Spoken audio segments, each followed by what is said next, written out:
वाट पाहत आहात तो क्षण जवळ आलेला आहे। मी विचार मंचावरील मान्यवरांना विनंती करते की त्यांनी समोर ज्या खुर्च्या आहेत त्या ठिकाणी आसन आहे। या ठिकाणी डॉक्टर प्रतिभा जाधव मॅडम यांचा कथाकथनाचा कार्यक्रम होणार आहे। सावित्री तू होतीस म्हणूनच मराठी विभाग प्रमुख आहेत कला वाणिज्य व विज्ञान महाविद्यालय लासलगाव निफाड या ठिकाणावरून मॅडम आलेले आहेत।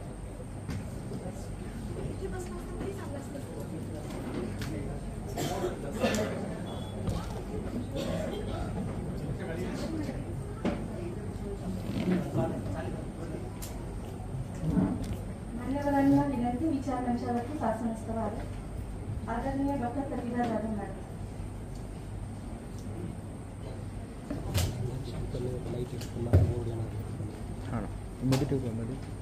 मला थोडंसं गोंधळल्यासारखं झालं। तुम्हाला एक पात्री प्रयोग अपेक्षित होता, कथाकथन तुम्ही इथे बसूनही ऐकू शकता आणि जेव्हा मी नाटक करेन तेव्हा तुम्ही समोर असता, पण आज मी नाटक करणार नाहीये, काही अंश सादर करेन त्याचा, कारण आपण हेडिंग मध्येच लिहिले आहे कथाकथन। मराठी विषयाची अभ्यासक आहे, त्यामुळे लोकसाहित्यातल्या 2 ओळी तुमच्या पुढ्यात ठेवते। गौर से सुनिएगा। एकटी मी गेले बाई झाड हल्ले नाही। फिर से गौर से सुनिएगा। एकटी मी गेले बाई झाड हल्ले नाही, दुकटी मी गेले बाई झाड हल्ले नाही। एकटी मी गेले बाई झाड हल्ले नाही, दुकटी मी गेले बाई झाड हल्ले नाही। साऱ्या जणी गेलो आम्ही, साऱ्या जणी गेलो आम्ही, झाड राहिले नाही। म्हणजे काय, झाडांची कत्तल नाही करायची आहे। एक मताने, एक जुटीने, एक वाक्याने सगळे एकत्र आले तर जे काम उभं राहतं ना सानप सर, ते हे असं असतं। This is compliment for you all. भरगच्च सभागृहात बोलायला जी वक्त्याला मजा आणि आनंद येतो तो काही एवढंच असतो। अजूनही काही श्रोते आले तर कृपया मी विनंती करेन की काही चेअर तिथे लावून ठेवाव्या, म्हणजे कुणालाही डिस्टर्ब न करता ते तिथे येऊन बसतील।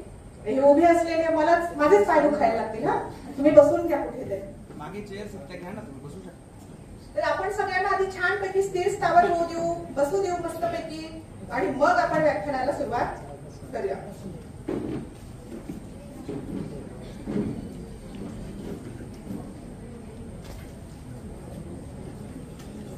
मॉडर्न एज्युकेशनल सोसायटी पुणे आयोजित क्रांतिज्योती सावित्रीबाई फुले जयंती तथा राष्ट्रीय बालिका दिन या दिनाचं औचित्य साधून या सोहळ्यासाठी मला निमंत्रित करणारे मॉडर्न एज्युकेशन सोसायटीचे विश्वस्त आदरणीय तरुण, तडफदार, बुद्धिमान, अभ्यासू, वाक्पटू, नाही हे फार दुर्मिळ योग आहे, म्हणजे मी अनुभवलंय। हे योग आणि हे मिश्रण फार दुर्मिळ असतं आणि मुख्यतः चांगले व्यवस्थापक असणारे, मी नाव नाही घेतलं तरी तुम्ही त्यांच्याकडे बघून हसू लागला, थोडंसं बोलणं आहे तुमच्या कामाबद्दल। तर आदरणीय प्राध्यापक Sachin Sanap sir, doctor Ashok Chandak sir, रात्री मी व्यवस्थित पोहोचले की नाही, सगळा माझा प्रवास चांगला झाला की नाही याची विचारपूस करणारे आदरणीय प्राचार्य doctor Vasant Chabuksar sir, Neville Wadia institute of management पुणेचे संचालक आणि खूप छान पद्धतीने त्यांनी प्रस्तावित ते केलं ते डॉक्टर आनंद दळस सर, वृषाली रणधीर प्राचार्य मॅडम इथे नाही आहेत, पण काल त्यांनी मला 2-3 वेळा प्रवासात असताना फोन करून माहिती घेतली आणि तुम्ही सगळे सांगा की आठवण केली म्हणून त्यांची, तर त्या डॉक्टर वृषाली रणधीर मॅडम, प्राचार्य मनीषा ढाले मॅडम आज इथे नाही आहेत, पण त्यांचा उल्लेख केला असं त्यांना सांगा।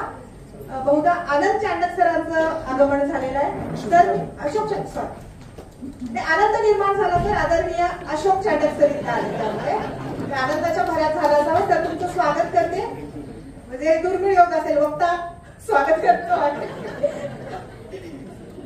तर ते आता नुकतेच आपल्या उपस्थित झालेले आदरणीय doctor Chandak sir, Manisha Dhale madam नाही आहेत, पण त्यांना सांगा मी आठवण केली, आणि माने मॅडमची ही जबाबदारी आहे, डॉक्टर प्रवृत्ती माने, तुम्ही त्यांचे प्रतिनिधी म्हणून इथे उपस्थित आहात।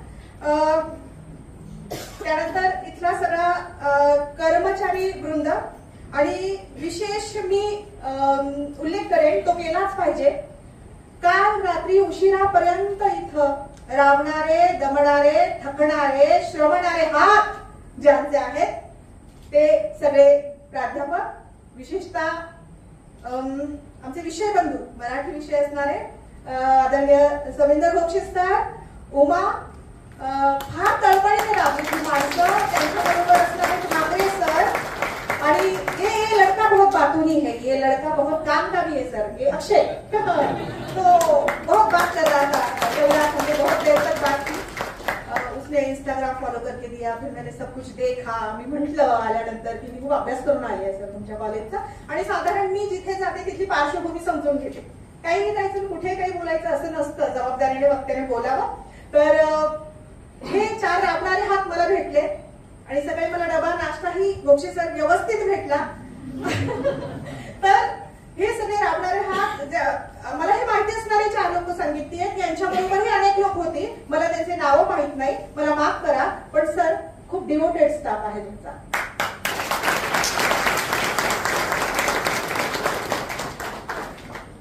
पाच महाविद्यालय एकत्र येऊन आज हा कार्यक्रम, मी कार्यक्रम नाही म्हणत, मी वैचारिक सोहळा म्हणेन सर. आपण आपली दृष्टी आणि दृष्टिकोन बदलायला पाहिजे. तर हा वैचारिक सोहळा आहे, काहीतरी बौद्धिक भरण पोषण व्हावं, काहीतरी प्रबोधनाचा विचार मिळावा या उद्देशाने हे सुरू आहे.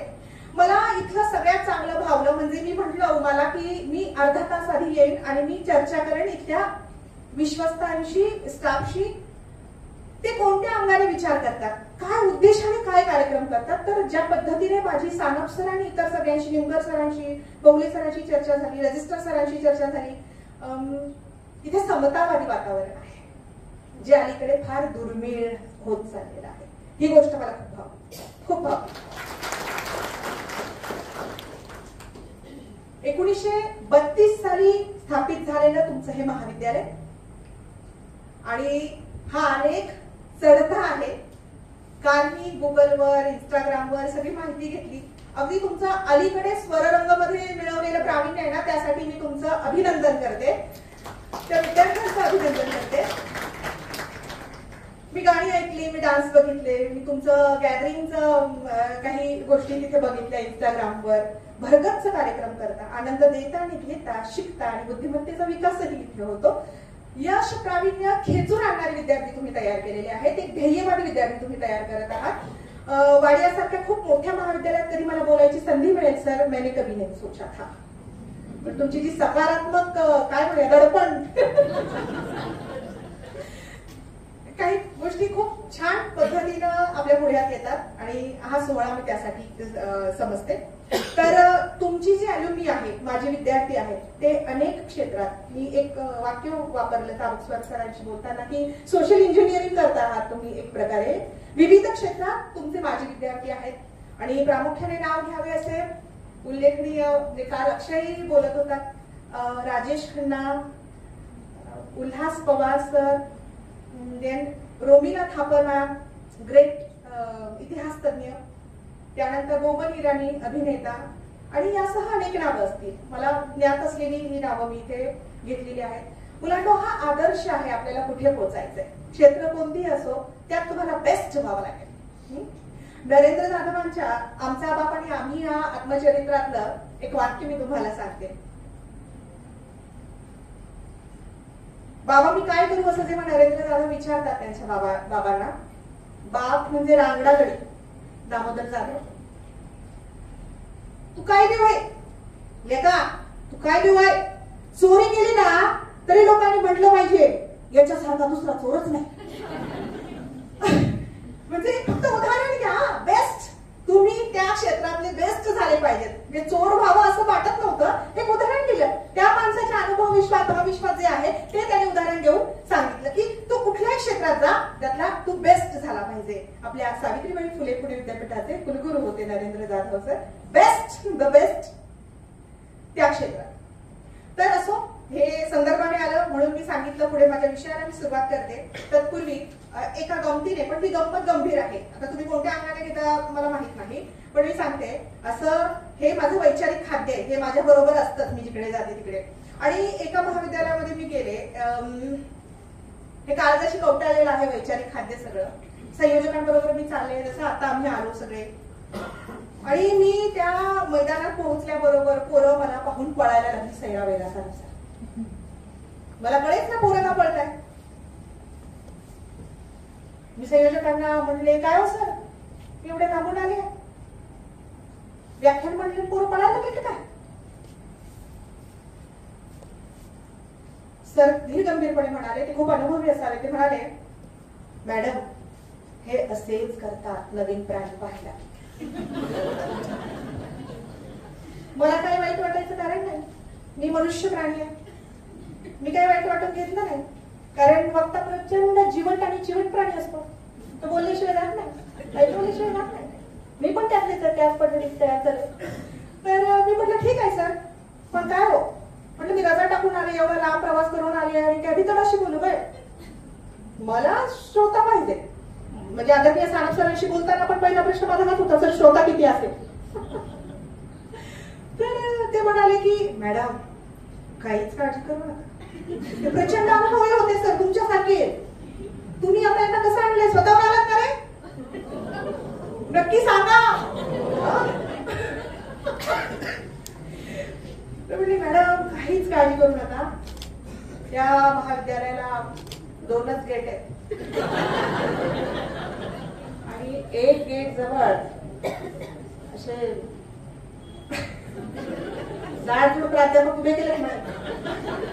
पोट्ट्यांना बाहेर जायचं असताना आम्ही जाऊ देत नाही. मीही ह्या महाविद्यालयात जेव्हा प्रवेश केला त्या रात्री, तेव्हा मी आधी गेट बघितले. ती सवयच लागली आता. गेलो मी आधी नवीन परिसरात गेट किती आहेत ते बघावे.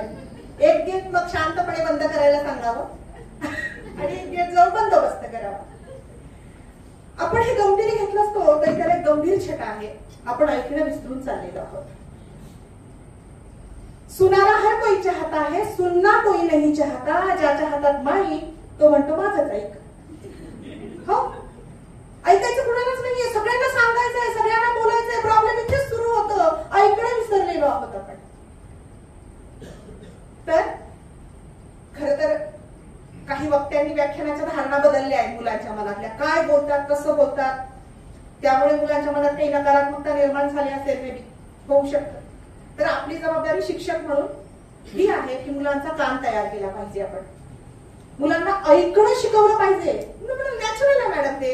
श्रवण, भाषण, वाचन, लेखन, समजपूर्वक ऐकणं, आकलनपूर्वक ऐकणं, कृतीशीलतेकडे नेणं, ते ऐकलेलं काय आहे त्याला, हे गरजेचं आहे. कारण शिक्षण म्हणजे महात्मा गांधी म्हणतात ना, development of 3H, head, heart and hand.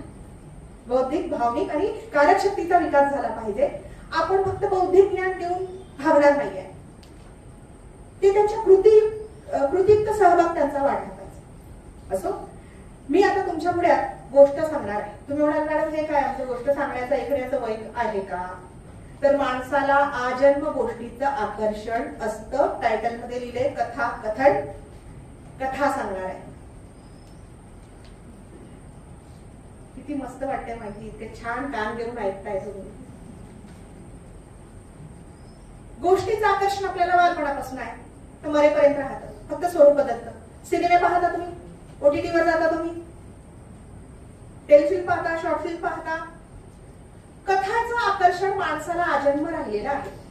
आता बघा, लहानपणापासून एक गोष्ट आहे जी तुम्ही ऐकली आहे, माझ्या आईने ऐकली होती, तुमच्या आईने ऐकली होती, तुमच्या आजीने ऐकली होती, तुमच्या पणजीने ऐकली होती, तुम्ही तुमच्या मुलांना सांगितलेली आहे. कोणती गोष्ट आहे ती? एक होता, एक होती. आता मी काही बोलले का? आपण सुरू झालं सर. एक होता, लहान भाऊ, लहान, सतत मोठेपणाच्या आविर्भावात कशाला राहायचंय? छान खुलके बोलिये. एक होता, एक होती. एक दिवस काय झालं, मोठा पाऊस आला आणि मग कावळ्याचं घर होतं, चिमणीचं घर होतं. मग एक दिवस काय झालं, मोठा पाऊस आला आणि कावळ्याचं घर वाहून गेलं. मग कावळा कुठे गेला? तू काय म्हणाली तिला? मग ती काय म्हणाली त्याला? हा, बस बस बस. अरे काय आपलं वय काय, आपण बोलतो काय आहे की नाही? नेहमी कशी घट्ट रुजली. मानसशास्त्रात घट्ट रुजली आहे आपल्या ही कथा. केव्हाही कोणी कुठे सांगितली मध्यरात्री हलवून चाललं बा येत होता. गोष्टीचं आकर्षण आजन्म असतं माणसाला. आपण सिनेमे चित्रपट पाहतो म्हणजे कथा अनुभवायला जातो, कथा पाहायला जातो. मी कथाच सांगणार आहे तुम्हाला. सावित्रीबाईंच्या आयुष्यातल्या कथा. आपल्याला ढोबळ मानाने फक्त एवढंच माहिती आहे की शेणा मातीचा मारा त्यांनी सहन केला. त्या पलीकडे त्यांनी काय काय गोष्टी सहन केल्या, कोणकोणत्या गोष्टींना सामोऱ्या गेल्या हे मी तुम्हाला सांगणार आहे. आणि यातल्या काही गोष्टी तुम्हाला माहित असेल तर खूपच उत्तम आहे. मी म्हणत नाही मी सगळं नाविन्यपूर्ण सांगणार आहे तुम्हाला. फक्त सांगता सांगता मी सांप्रत काळ आणि इतिहास, साऊ आणि ज्योतिबांच्या काळ याचा एक कंपॅरेटिव्ह तुलनात्मक चित्र मांडण्याचाही इथं प्रयत्न करणार आहे, जेणेकरून आपल्याला अंतर्मुख होता येईल. गोष्ट सांगते सावित्रीबाईंची. यांना जागा आहे का? यांना जागा करून द्या कृपया. इथे खुर्च्या टाका.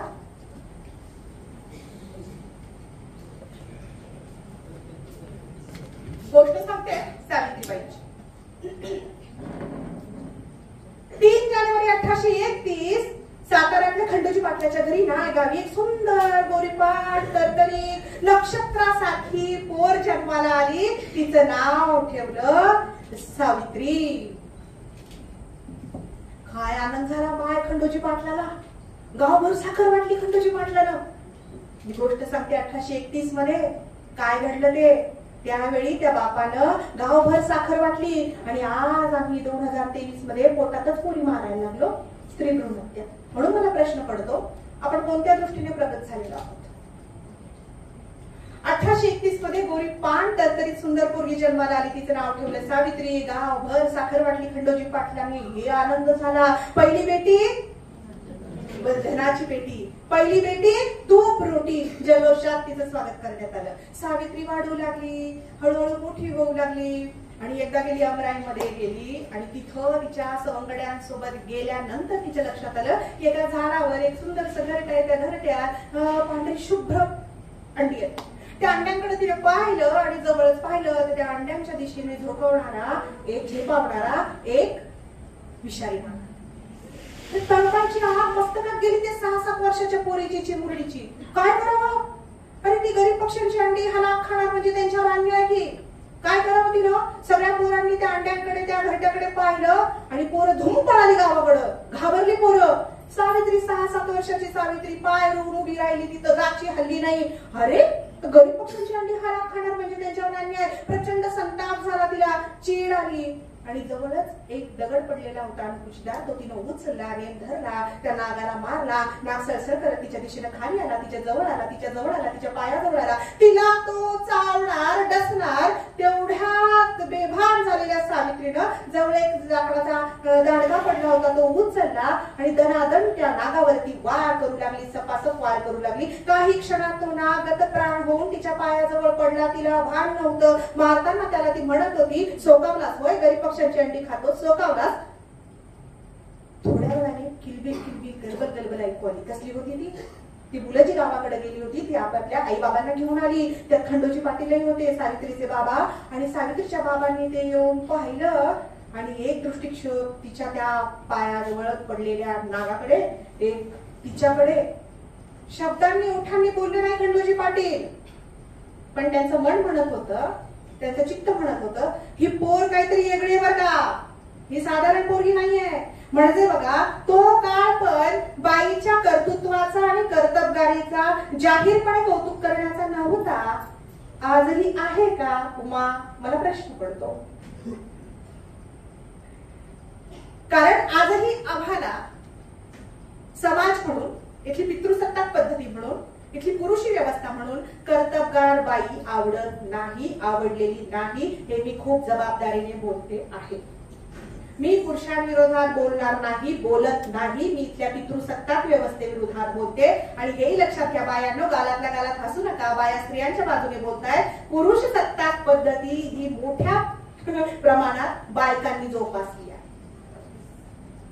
त्याची उदाहरणं देतो. तर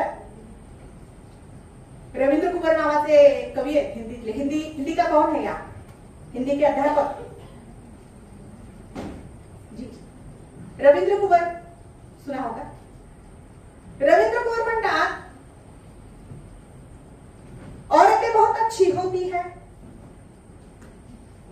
मी सॅल्यूट यासाठी करते त्यांना की एका पुरुषानं बाईविषयी लिहिलंय सर. बाईविषयी नीट बोले ना तर तो पुरुष लिहितोय बाईविषयी. भारी नाही का? भारी का बाई? औरतें बहुत अच्छी होती है जब वो हाँ में हाँ मिलाती है. गौर से सुनिएगा, फिर से सुनिएगा. औरतें बहुत अच्छी होती है जब वो हाँ में हाँ मिलाती है. औरतें बहुत बुरी होती है जब वो सोचने लगती है, समझने लगती है और खड़ी होकर बोलने लगती है. बोलणारी बाई आवडत नाही आम्हाला सर. त्यात ती खरं बोलणारी असेल तर तर अजिबात आवडत नाही. त्यात ती स्पष्ट बोलणारी असेल, जाब विचारणारी असेल.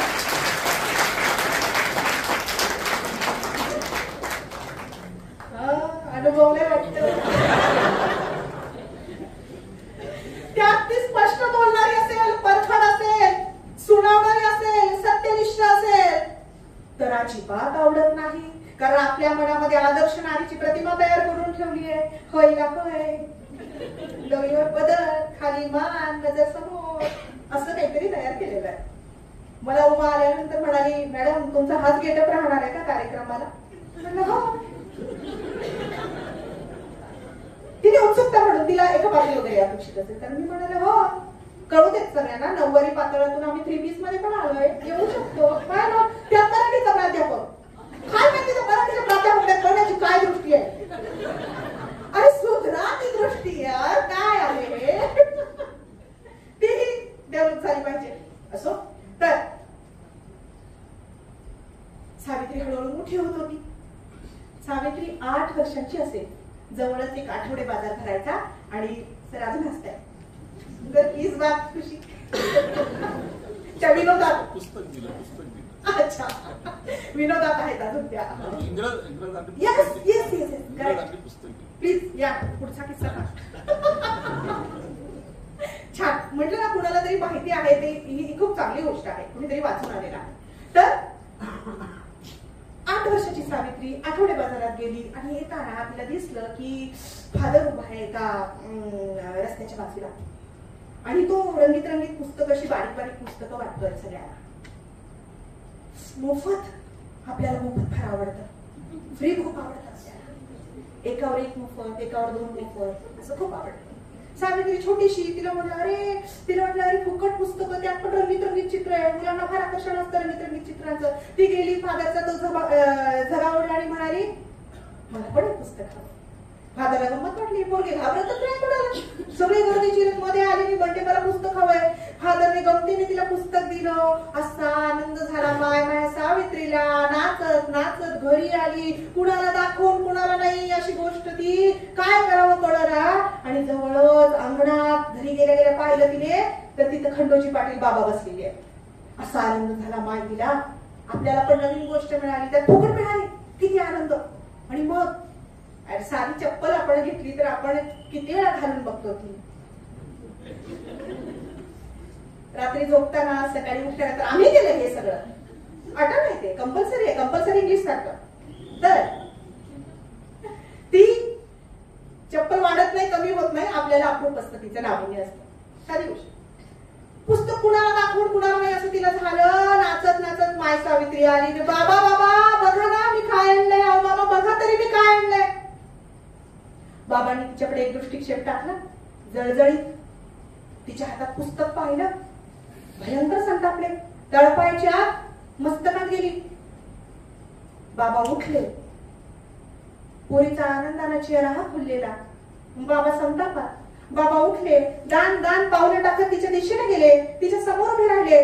जळजळीत कटाक्ष टाकून तिच्या हातातलं पुस्तक हिसकावलं आणि जवळच उकिरड्यावर मातीत फेकून. आता तुम्ही म्हणाल ना मॅडम की तिचा जन्म होतो तेव्हा बाबांना आनंद होतो.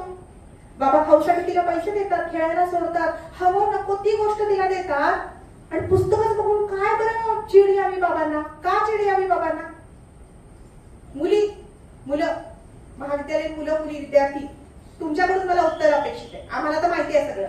का बरं बाबांना संताप झाला सावित्रीच्या छोट्या साऊच्या हातात पुस्तक बघून. हा एकपात्री प्रयोग नाहीये. तुम्ही बोललं तरी चालणार आहे. तुमचे गुरुजन इथं आहे तरी भीड बाळगायची गरज नाही. बोला. का बरं? का शिकू नये?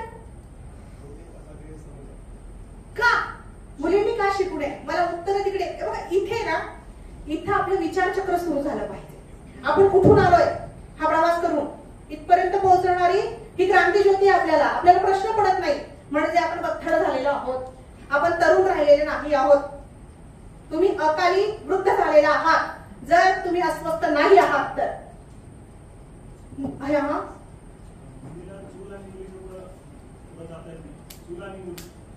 का जाता येत नाही असं का वाटत होतं तत्कालीन समाजाला?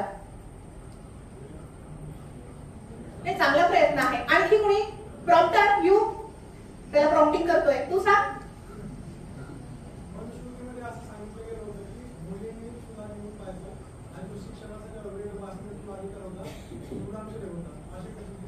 सगळ्या मुलांकडे होता.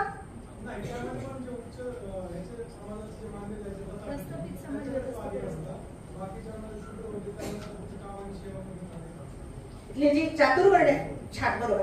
सानप सरांनी मनुस्मृतीचा उल्लेख केला. शूद्र और नारी सब ताड़न के अधिकारी. शूद्र और नारी सब ताड़न के अधिकारी. मारण्याच्या लायकीचे आहेत ते. न स्त्री स्वातंत्र्य अर्हती.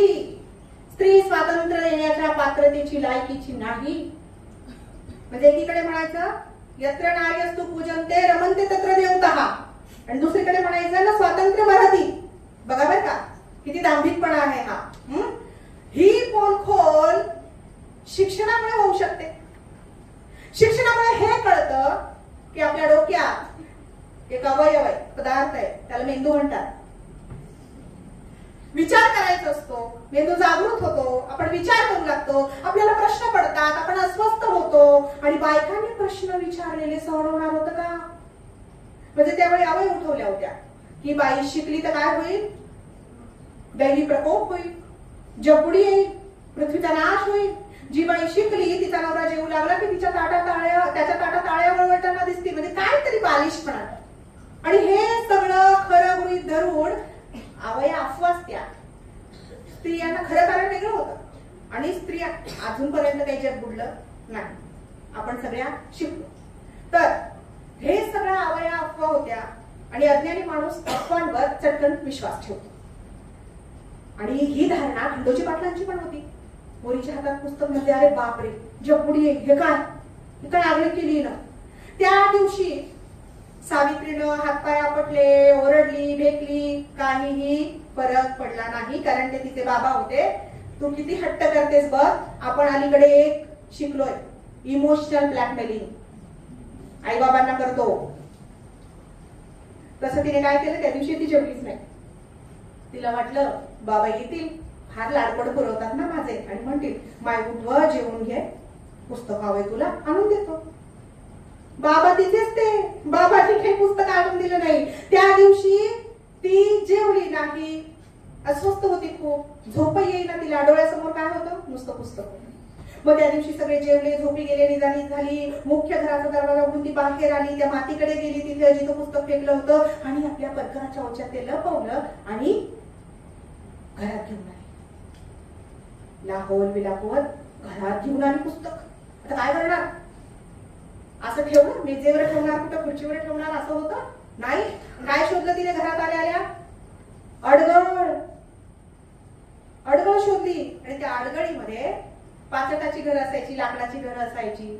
आणि तिथं त्या सपरात त्या अडगळीत तिनं त्याची सुरळी केली आणि खोचून ठेवलं. येता जाता ती बघायची त्या बाईला पुस्तकाचं काय आकर्षण होतं बघा. ते पुस्तक तिला ओचा ठोकळत नव्हता, अक्षर ओळख नव्हती, शब्द वाचता येत नव्हते, पण तिला त्या पुस्तकाचा ऊर भरून श्वासात ऊर भरून गंध घ्यायचा होता. पण त्यावेळच्या व्यवस्थेने तिला तो अधिकार, बघा साधं पुस्तक हातात पण नाही ठेवू दिलं, त्याच्या मुखपृष्ठावरून मलपृष्ठावरून असा हात फिरवायचा होता. पण त्या व्यवस्थेने त्यावेळी तिला तो अधिकार दिला नाही. 9 वर्षाच्या सावित्रीचं लग्न ठरलं. आता तिच्या हातात पुस्तकं दिसू लागले म्हणजे पोरगी फारच विद्रोही आहे, बंडखोर आहे, पोरीचं लग्न लावून दिलं पाहिजे. आणि मग काय केलं? 9 वर्षाच्या सावित्रीचं 12 वर्षाच्या ज्योतिबाबरोबर लग्न लावून दिलं. तुम्ही म्हणाल फार लवकर हे लग्न होतं. त्यावेळी पद्धत होती बरं का, आपल्या वयाची कॅल्क्युलेशन करू नका, त्यावेळेच सांगते. तर म्हणजे त्या काळाच्या मानाने ती घोडनवरी होती आणि तो घोडनवरा होता, कारण फार लवकर विवाह व्हायचे. ही पण खूप वाईट पद्धत आपल्याकडे होती. आणि मग लग्न करून सुंदरसा शालू नेसली सावित्री आणि लग्न करून सासरी जायला निघाली. सासरी निघताना काहीच घेतलं नाही तिने. बावल्या, बोळक्या, भातुकलीचा खेळ, भांडी कुंडी काहीच घेतलं नाही. काय घेतलं फक्त? कसले हुशार आहे तुम्ही. पुस्तक तिनं आपल्या शालूच्या कोपऱ्यात लपवलं पदराच्या आणि सासरी आली. सासरी आल्यानंतर नव्या नवरीनं काय शोधावं? काय शोधावं? अडगळ. चांडक सर, आम्हा बायकांचं सगळं आयुष्य अडगळीत गेलंय. तिथं पुन्हा अडगळ शोधली, पुन्हा पुस्तकाची सुरळी. का? पळसाला पाना घरोघरी, जे तिकडं तेच इकडं. पुन्हा सुरळी केली, अडगळीत खोचून ठेवली. येता जाता सावित्री पाहायची घरातली कामं करताना. पुस्तक हातात घेण्याचं स्वातंत्र्य तिला नव्हतं, मुभा तिला नव्हती. पण एक दिवस काय झालं माहितीये का गंमत? सासूबाई म्हणाल्या, काम सांगितलं सुनेला. मी तर म्हणते जगातली ही पहिली सून असेल जिला सासून काम सांगितल्यावर आनंद झाला. सासूबाई म्हणल्या, साओ ज्योतिबाला तू शिदोरी घेऊन जायची सास शेतात. कसला आनंद झाला माय सावित्रीला. सासूबाईला वाटते कसं काम सांगितलं. सून म्हणते बघ कामच करते आता. आणि मग काय हिशोब चालले होते सावित्री माईच्या डोक्यात. काय बरं, काय आनंद झाला. अरे बोला रे, मला बोलणारी मुलं खूप आवडतात, मला मुख्य लोक आवडत नाहीत. मी माझ्या एफवायच्या मुलांना सांगते, बोला, ते असे बुजलेले छोट्या छोट्या गावावरून येतात, लवकर बोलत नाही. मला मुख्य लोक आवडत नाहीत, बोला. म्हणजे उगाच बोलू नका, विचारलं तर बोला. काय बरे हिशोब सुरू असतील सासूबाईंनी काम सांगितल्यावर. हा, पण आता ते पुस्तक कशात तरी लढवून आणावं लागणार आहे, कारण त्याचा प्रवासच तसा आहे सगळा. पूर्वी ना शिदोरी कशात द्यायचे शेतावर. जुनी बरीच मंडळी आहे. सर कशात द्यायचे शिदोरी? शिदोरी टोपली.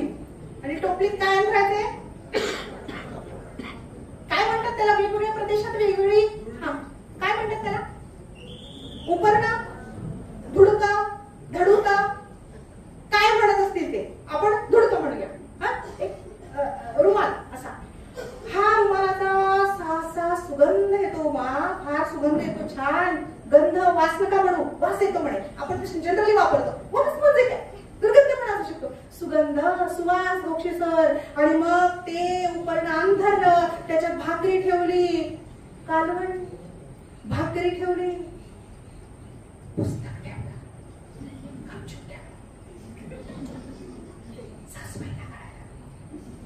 त्याच्यावर भाकरी ठेवली, चारही कोपरे करकचून बांधले. या तुडक्याचा फार सुंदर वास येतो बरं का, सुगंध येतो. कसला कसला येतो? लोणच्याचा, ताकाचा, दह्याचा, कालवणाचा, दशम्यांचा. हा हा हा. म्हणजे तू रितेश देशमुख म्हणतो ना, तुझ्या साडीला सर्फ लावून धुवून टाक, सर्फ लावलं तरी याचा वास सुगंध जात नाही. हा, सर्फची जाहिरात करून टाकली. चलो तर ते घेऊन शिदोरी डोक्यावर चालली सावित्री माय, गपचूप, कुणाला माहित नाही. त्याच्यात पुस्तक आहेत. ती शेतात पोहोचली. शेतात पोहोचल्यानंतर ज्योतिबा आले हातून. आता जेवायला बसणार. सावित्रीबाईंचा ऊर धपापतोय, धडधड सुरू आहे, काळजाचे ठोके धाड धाड धाड वाजताय.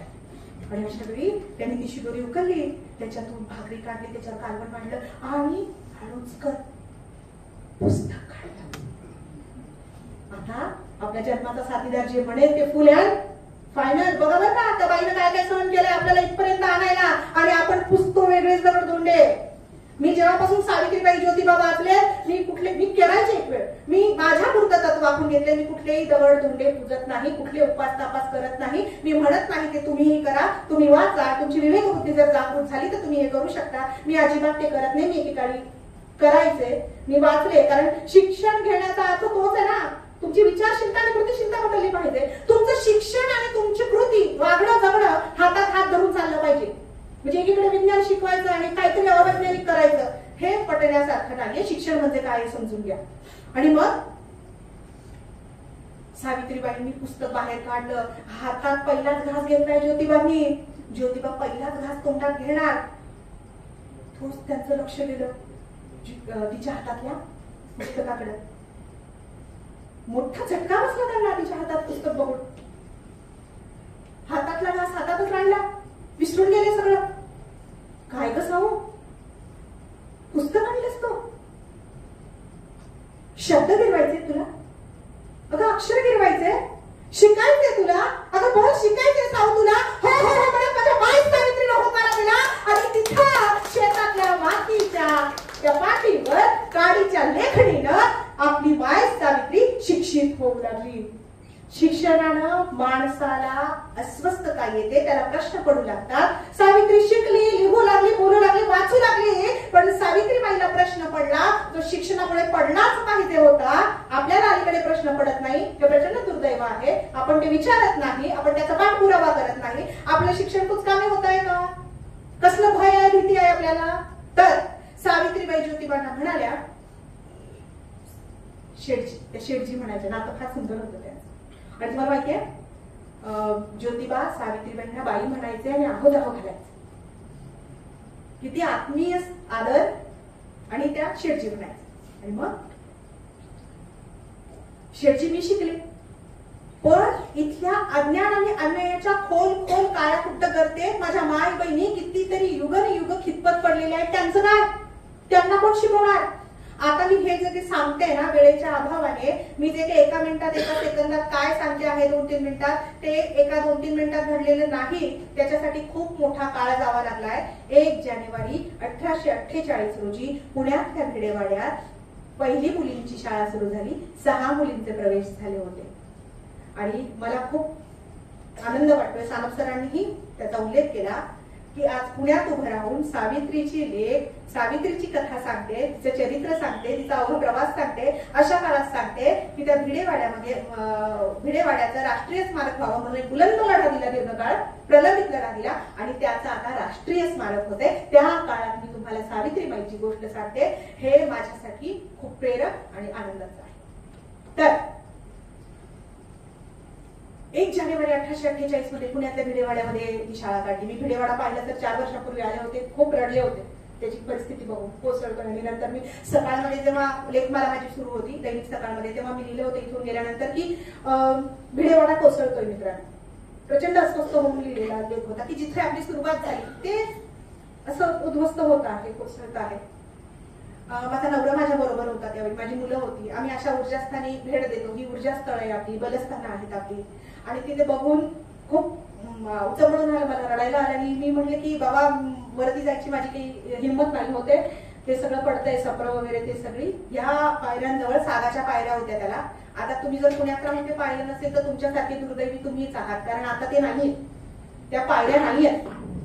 त्या पायऱ्यांजवळ माझ्या नवऱ्याला म्हणलं माझा फोटो काढ बाबा, कारण या पायऱ्यांना कधीतरी माझ्या माय सावित्रीचे पाय लागले, या पायऱ्यांना कधीतरी ज्योतिबांचे पाय लागले, या पायऱ्यांना फातिमाबीचे पाय लागलेत, या पायऱ्यांना मुक्ता साळवेचे पाय लागलेत, या पायऱ्यांना लहुजी वस्तादांचे पाय लागलेले आहेत, उस्मान शेठचे पाय. त्या पायऱ्यांजवळ फोटो काढला. प्रचंड अस्वस्थता आली. अज्ञानात सुख असतं ना, जोपर्यंत माहित नव्हतं तोपर्यंत एवढा त्रास होत नव्हता. ते माहित झालं त्याच्यानंतर आणखी त्रास होऊ लागला. एक खूप चांगली गोष्ट आहे, ऐतिहासिक उदाहरण आहे, त्याचा आता राष्ट्रीय स्मारक होता. त्या मॅडमला बसायला जागा द्या. तर आता तुम्हाला एवढंच माहितीये, तुम्ही प्राथमिक माध्यमिक तुम्ही काहीतरी सांगत होतात त्यांना असं. तर मी उसंत देणारच नाहीये, शेवटपर्यंत खेळवून ठेवणार आहे तुम्हाला सगळ्यांना. ओके.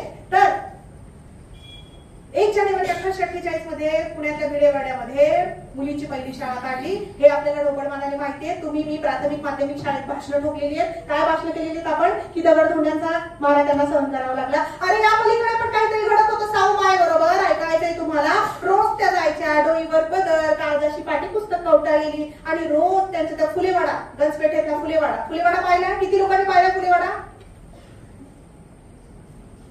ज्यांनी पाहिला नाही त्यांनी अवश्य जा. तो फुलेवाडा आहे ना, माय सावित्रीने साळवलाय कधीतरी, तो पोतेरलाय कधीतरी, तो जागो पहा. त्यांची समाधी आहे तिथे. आणि इथे असं जे लिहिलंय ना, ते हौद मोकळा करून दिला होता, धादांत खोटा आहे. इथं हौद नाहीच आहे. हौदाची संकल्पना काय माहितीये? उच्चवर्णीयांनी जो इतिहास लिहिला तोच मुळात बुद्धिभेद करणारा आहे. तिथे हौद नाही, कधीच नव्हता. तिथे आहे ती विहीर खुली करून दिली होती. ज्या विहिरीत ते स्वतः पाणी प्यायचे ती विहीर खुली करून दिली होती. हौद म्हणजे वरतून पाणी वाढणं आणि मग ते नेणं. असं ज्योतिबांच्या मनात आधी नव्हतीच ना, अस्पृश्यांसाठी जो खुला करून दिला होता. ते ह्या कन्सेप्ट थोड्या क्लिअर करून घ्या आपल्या. तिथे हौद नाही, कधी नव्हता. तिथे विहीर आहे, ज्याचं पाणी ते स्वतः प्यायचे, स्वयंपाकासाठी वापरायचं. ती विहीर तिथे आहे, जाऊन पहा. त्या फुलेवाड्यापासून डोईवर पदर, काळजाशी पाठीपुस्तकं कवटाळलेली माझी माय सावित्री, खाली नजर, दान दान दान दान पावले टाकत. खूप अंतर आहे तिथं. आम्ही मुद्दामच निघालो फुलेवाड्यापासून सर भिडेवाड्याकडे पायी किती अंतर आहे. आणि इतकं दुर्दैव सर, ताबुकसर सर, तिथे विचारलं लोकांना भिडेवाडा कुठे, कोणाला सांगता येईना. पुण्यात 4 वर्षांपूर्वी मी इथं आले तेव्हा मी विचारलं भिडेवाडा कुठे, कुणाला सांगता येईना. कोणतरी काहीतरी वेगळंच सांगायचं, इकडे जा तिकडे जा. एका रिक्षावाल्याला विचारलं, सुशिक्षित एका माणसाला सांगता आलं नाही सर, दुर्दैव बघा किती आहे. एका रिक्षावाल्याला विचारलं, तो म्हणला की दगडूशेठच्या पुढे एक आहे बाबा मोडका वाडा, खाली दुकाने बिकाने, बहुधा तो असावा असं म्हणतात. मग तो विचारत आम्ही तिथपर्यंत पोहोचलो. तिथे पाठी लावलेली लोखंडी, तिच्यावर पाण्याचे पिंक टाकलेले लोकांनी, पान खाऊन मुटक्याचे वगैरे. आणि मग ते पाहिलं, तिथे तो बोर्ड लावलेला होता आणि मी तिथे गेलो. असो, हा वेगळा विषय. तर सावित्रीबाई चालली त्या फुलेवाड्यापासून भिडेवाड्याकडे. डोईवर पदर, काळजाशी पाठीपुस्तकं कवटाळलेली, नजर समोर. आणि रोज एक धटिंगण त्रास देतोय. मवाली असे झक्क्याने उभे आहेत. शेणामातीचा मारा, दगडधोंड्यांचा मारा तिने स्वीकारला होता, कारण प्रवाहाच्या विरोधात पोहायचं म्हणजे एक धैर्य लागतं, विजिगिषा लागते, एक शौर्य लागतं, एक हिंमत लागते, एक जिगर लागते. ती तिच्याकडे होती, ती ज्योतिबांकडे होती. सावित्रीबाई रोज जायच्या. दगडधोंडे तिने स्वीकारले होते, कारण मी करते ते मोठं क्रांतिकारी काम आहे. पण काय झालं माहितीये? एके दिवशी ते चाललेले आहे आणि अचानक एक धटिंगण मवाली, सनातनी, कर्मठ मनुवाली त्याच्या पुढ्यात येतो आणि म्हणतो, ए बाई बागा फिर. सावित्रीबाईने ढुंकुळे पाहिलं नाही त्याच्याकडे. उलट पदर आठी नीट केला, काळजाशी पाठीपुस्तक कवटाळली आणि सरळ नजर समोर चालली. ए बाई मागा फिर. ती गोष्ट सांगते 1831 ते 1848. तेव्हा सावित्री माई किती वर्षांच्या होत्या? सावित्रीबाई किती वर्षांच्या होत्या तेव्हा? 31 चा जन्म आहे त्यांचा. 48 ला शाळेत चालल्या शिकवायला मुलींना. मला सांगा, 16-17 वयात आपण काय होतो, कुठे होतो, काहीतरी कळत होतं आपल्याला? ही माणसं आहे ना, द्रष्टी माणसं होती, दृष्टी दुर्मिळ होती. काय विचारित तर असेल त्याचा. सावित्रीबाई चाललेल्या आहे, कागदाची पाठीपुस्तक कवटाळले. बाई मागं फिर. बाईने ढुंकून पाहिलं, चालली आहे समोर. ही मायाची 16-17 वर्षाची पोर माझं ऐकत नाही म्हणजे काय? मी उच्चवर्णीय. तो चेकाळला, पिसाळला, तिच्या दिशेनं जाऊ लागला आणि तिच्या पाठी पुस्तक हिसकून घेऊ लागला, तिच्या अंगठीला येऊ लागला आणि म्हणाला, ए बाई मागं फिर, नाही तर भर रस्त्यात तुला बेआबरू करील. इतका वेळ न थांबलेली, थबकलेली, ढुंकून पाहिलेली सावित्री थांबली. जवळच एका ओट्यावर काळजाशी कवटाळलेली पाठीपुस्तकं ठेवली. डोईवरचा पदर कमरेला खोचला, माग वळली, सारखं त्याच्या थोबाडीत मारली. मी गोष्ट सांगते 1848 ची. आज 2023 मध्ये आपल्याला कोणीतरी छेडलं तर आपली हिंमत होते का हे करण्याचं? मी म्हणत नाहीये हाच मार्ग आहे, अनेक मार्ग आहेत, संविधानिक अनेक मार्ग आहेत. सावित्रीबाई गेली, त्याच्या डोळ्यात डोळे पाहू लागली, त्याच्या समोर उभी राहिली आणि सारखं त्याच्या थोबाडीत मारली. त्याही अवस्थेत शाळेत गेली, पोरींना शिकवलं. तिच्या डोळ्यासमोर त्या 6 पोरींचे चेहरे होते आणि 6 पोरींमधल्या तुम्हाला मला सांगायला आवडेल, मी समतावादी आहे. माझी सगळी भाषणं तुम्ही माझ्या युट्यूब चॅनलवर ऐकू शकता, माझ्या पोस्ट वाचू शकता. मी निधर्मी आहे, मी समतावादी आहे. पण काही उल्लेख इतिहासातले करणं गरजेचं आहे, त्यामुळे ते इथे करावे लागतील. त्यामुळे हे भाषण ऐकताना तुमचे पक्ष, तुमचे नेते, तुमच्या विचारधारा बाजूला ठेवा आणि हे ऐतिहासिक सत्य म्हणून फक्त ऐका, स्वीकारायचं नाही. तुम्ही तुमचं बघा. त्या 6 मुलींमधल्या 4 मुली ब्राह्मण कुटुंबातल्या होत्या आणि सावित्रीबाईंना विरोध करणारा पण ब्राह्मण कुटुंबातला होता. लक्षात घ्या, हे सत्य आहे, हे आपण स्वीकारलं पाहिजे. आता त्याची विचारधारा काहीतरी वेगळी असेल. सगळ्या धर्मातली सगळी माणसं चांगली नसतात आणि सगळी वाईटही नसतात. जाती धर्मात आता हे फार संवेदनशील विषय आहेत, पण मला वाटतं ज्या पद्धतीने मी मांडते आहे ते स्वीकारार्ह आहे, कारण हे ऐतिहासिक सत्य आहे. मग सावित्रीबाई गेल्या, त्या पोरींना शिकवलं. संध्याकाळी घरी आल्या. संध्याकाळी घरी आल्यानंतर कोणीच त्यांच्याशी कोणताही बोलेना, कुणीच त्यांच्याशी काही बोले ना आणि त्यांना प्रचंड अस्वस्थता. आपलं कसं असतं ना, एखादी कृती मी केली आहे ना तर कुणी अरे दुष्ण द्या, शिव्या द्या, शाप द्या, बोला. कारण माणूस हा सामाजिक प्राणी आहे, बरोबर. त्याला सतत कुणीतरी बोलावं, मी कुणाला काहीतरी सांगावं असं वाटतं. आणि हे सावित्रीबाईंची कुणीच बोले ना, कुणीच नाही. आणि मी काही चुकले का? तो माझ्या आमचटीला येत होता, मला म्हणतो भर रस्त्यात बेअब्रू करेल, माझी चूक काय होती आणि मी सहन तर होय, मी काय चुकीचं केलं? कुणीच बोले ना. अशा वेळेला ती शांतता चिरत ती घालमेल थांबवणारा एक हात सावित्रीबाईंच्या खांद्यावर आला. तो हात कोणाचा होता माहितीये? तो हात होता ज्योतिबांचा. आणि त्या पाठोपाठ एक सुंदर वाक्य आलं गोक्षे सर. ते वाक्य म्हणजे या जगातलं एका बाईसाठी, एका माणसाने उच्चारलेलं, एका नवऱ्याने एका बायकोसाठी उच्चारलेलं जगातलं सगळ्यात सुंदर वाक्य असेल. ते वाक्य काय होतं माहितीये? ऐकायचंय? काय म्हणले? ज्योतिबा म्हणले, अशीच वाघासारखी जग, वाघासारखी. बघा, आपण काहीतरी वेगळं करतो, चांगलं करतो, सकारात्मक करतो, तेव्हा जगाला ते रुचत नाही. एखादा बुद्धिवादी सहन होत नाही मेंढरांमध्ये. मला ते फार आवडते. एका तळ्यात होती सानसर, बदकी पिली सुरेकर, राजहंस एक. त्याला सगळेजण हिंमत होते, तो राजहंस निघाला. तर तिथं ज्योतिबा सावित्रीबाईला म्हणाले की अशीच वाघासारखी जग. आणि कसं असतं, सारं जग बाईच्या विरोधात गेलं ना, आडवं गेलं बाईना. आणि तिचा जन्माचा साथीदार किंवा हक्काचा कुणी घरातला पुरुष तिच्या बरोबर खंबीरपणे जेव्हा उभा राहतो ना, बाईला जगाची पर्वा नसते. का करावी? म्हणून मी नेहमी म्हणते की प्रत्येक स्त्रीच्या आयुष्यात एक ज्योतिबा असला पाहिजे. माझा ज्योतिबा माझ्या सोबत असतो सर.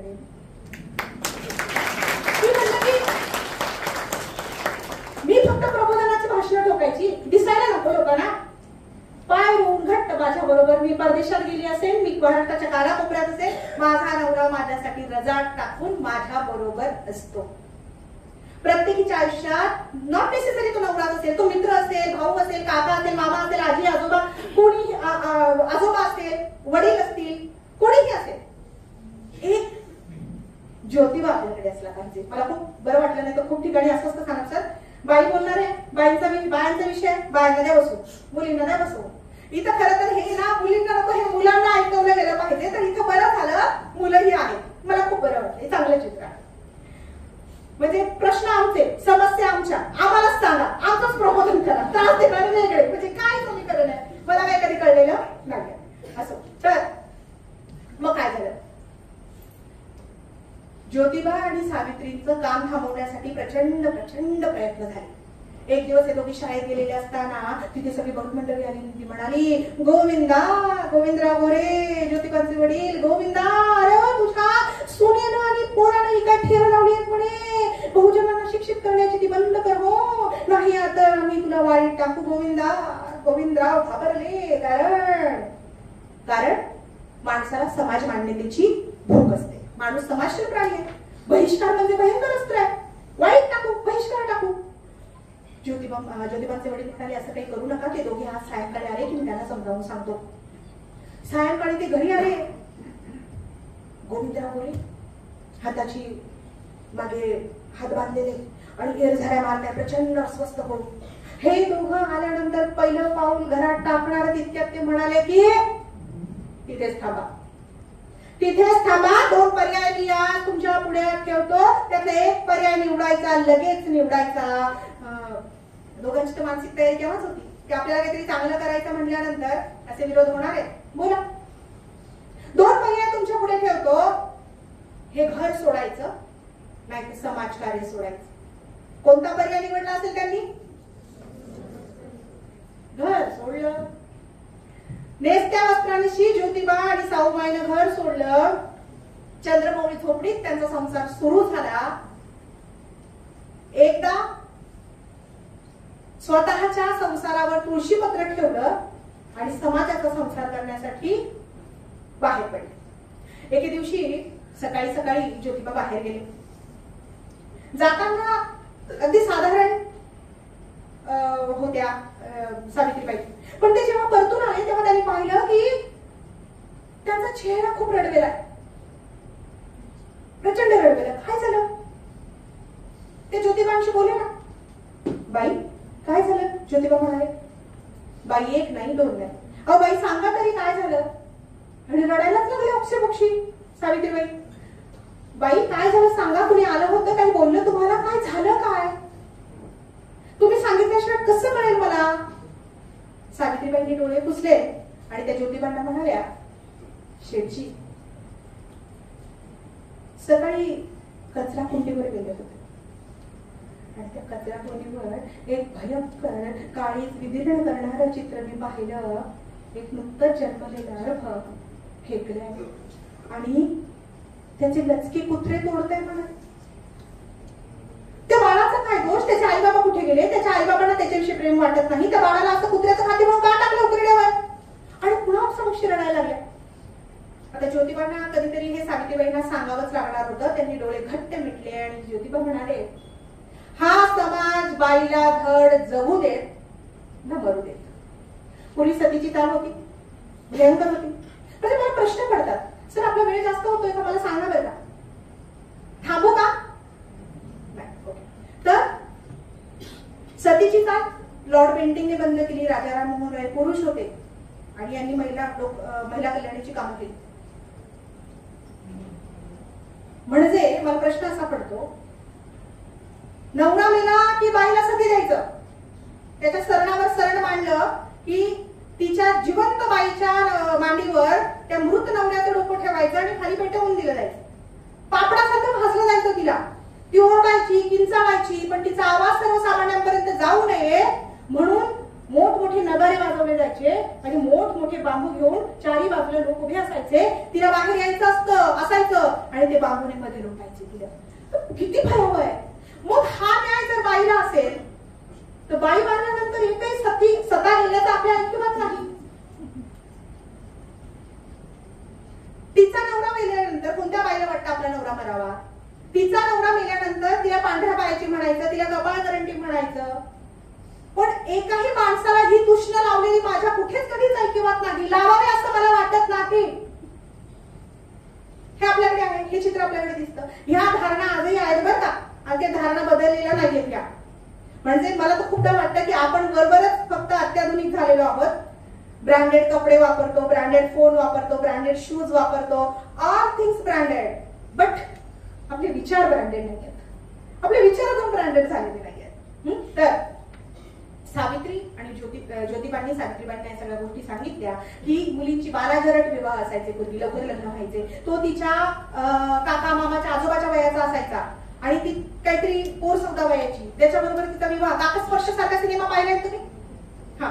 तर त्या मुलीचं लग्न व्हायचं, वार्धक्यामुळे किंवा नैसर्गिक आजारपणामुळे कशात तो वारायचा मरायचा. ती ऐन तारुण्यात यायची आणि विधवा व्हायची. मग तिचा उपभोग कोणीतरी घ्यायचं किंवा तिचं पाऊल वाकडं पडायचं. त्यातून जन्माला आलेली आरबकई अशी टाकून दिली जायची.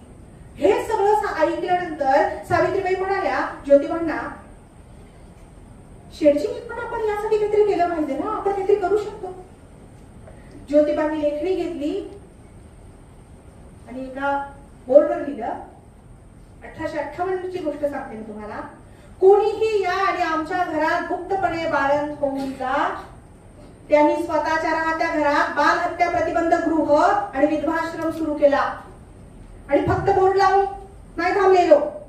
हे निघायचे मध्यरात्री पहाटे अंधारात कंदील घेऊन निघायचे की एखादी अशी आडलेली नडलेली बाई नदी नारळ जवळ तर करत नाहीये ना, असेच एका पहाटे निघालेले एका पुण्यातल्याच एका पुलावरून.